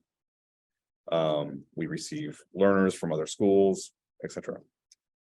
The debate, the reason for these changes was because of a debate around whether Messinic and Jaffrey were truly centers, and were they going to be able to receive state aid for any sort of construction that might, or we would like to take place for construction trades or any other program that we want to do. For the renovation. The renovations, yeah, Yeah. exactly. So at first they were saying nope. And our articles of agreement, I believe, said yes. But there may have been some language that was contradictory, or I wouldn't say contradictory, I would say maybe vague. So Conval had done some rewriting on this. This has already been passed by Messinic. And we are the last group to need to approve the changes. Basically, we told the Board of Ed that we thought that their interpretation was wrong, and they decided to agree with us, but made us change the agreement to exact their pound of flesh. That's, So I think that changes. Yeah. Makes sense, clarifies the language. yes, you're right. So, can we have a motion on approving of this revised agreement? I'd like to make a motion to approve the revised CTE agreement. Thank you, Christine. I second the motion. I'll second it. Either one. Take your pick. Daisy was first, but just to get Paul on the record, why don't we'll give Paul the second. All right, thank you. Okay, let's do the roll call vote. Christine, I, Daisy, I, Kim, Yes. Paul, Aye. Lisa, I, and I vote aye also. Okay, thank you, everybody. And now we're on to policy approval. This is the second reading on these 8 policy reviews or amendments. Lisa, do you have anything you'd like to tell us about this? just that all of these are ones that are pretty much created and put together by the New Hampshire School Board Association. They are all required policies that are updating records that ours have been outdated. So the first 7 are ones that we need approval on. The last one is simply just updating a date. Okay. Thank you, Lisa. And so is there any discussion? Does anybody have questions or I just have a comments? very quick question. Lisa, on EBBC, it says it's a second policy. That's a typo on my end. Okay, then that answered my question. Okay, so it should say second reading, correct? Yes. Okay, very good.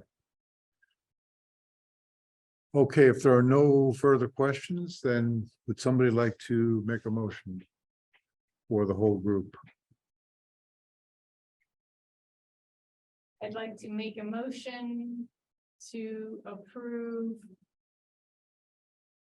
Do I have to list them all out? Should I list them all out? I don't think so. I think you can just say this. Oh, Tell me and I can put them, okay, say that you're putting them on, I'll put it in the motion. so list them out. All of these. I would like to make a motion to approve all of these policy updates. Good. I think that covers it. Yes, Nick? Okay, thank you, Kristen. I'll second All of these. And Kim, you second? Yep. Thank you, Kim. So let's do the roll call vote. Kim, Yes. Daisy? Aye. Christine, I, Lisa, Aye. and Paul, Aye. and I vote aye also. So that's approved 600. All right, board committee updates. Given the lateness of the hour, I guess I would ask if there are any committees that have updates that they would like to offer at this point. Please, please do.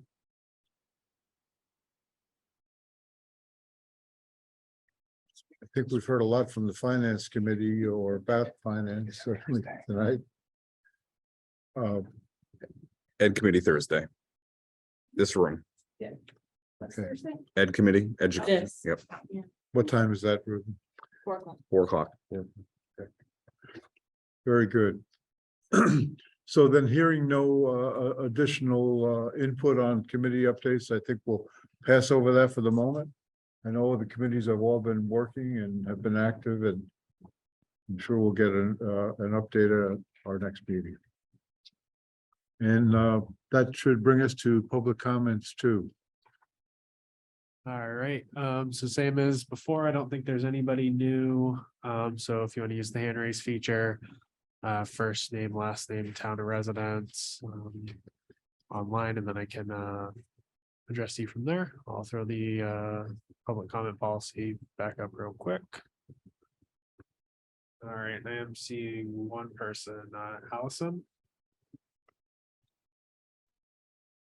Hey everyone, Allison Marr, Ringe, New Hampshire. Can you hear me? Yes, hello, Allison. Hi guys, I just wanted to say first off, thank you for all of your hard work on budget. I feel like it was a very informative meeting. And a special thanks to Carrie, because it sounds like she may not be feeling well, but she did an awesome job popping in.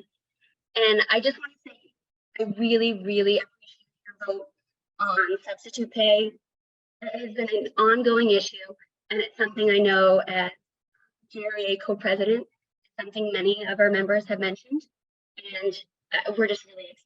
So thank you so much. Glad we can help. Yeah, okay. Thank you, Allison. Yeah. Thank you. Yeah. Okay. Well, very good. If there are no other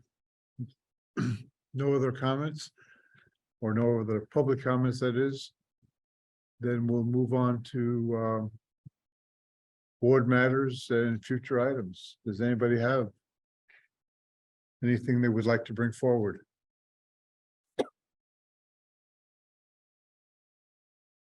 Nick? Just a reminder, clarification, et cetera. We are meeting this Saturday here, this is the library annex in CHS at 9:30. Sole purpose being discussing budget. There is no meeting next Monday. So. just Thank wanted you to for make that clarification. Triply clear. Yes, Thank you. much appreciated. Okay. Very good. And then if there are no future items, then we We just should need, make sure Charlie, was that? we should make sure. Yes. Charlie- Yes. Absolutely. I'll be in touch with Charlie or reach out to him tonight or tomorrow morning. So we just need a motion then to adjourn. Make a motion to adjourn. Thank you, Kim. You're welcome. Second that. Thank you, Christine, for the second. Lisa, Aye. Paul, Aye. Kim, Aye. Daisy, Christine, Aye. and I say aye. Okay. Great. Thank you, everybody.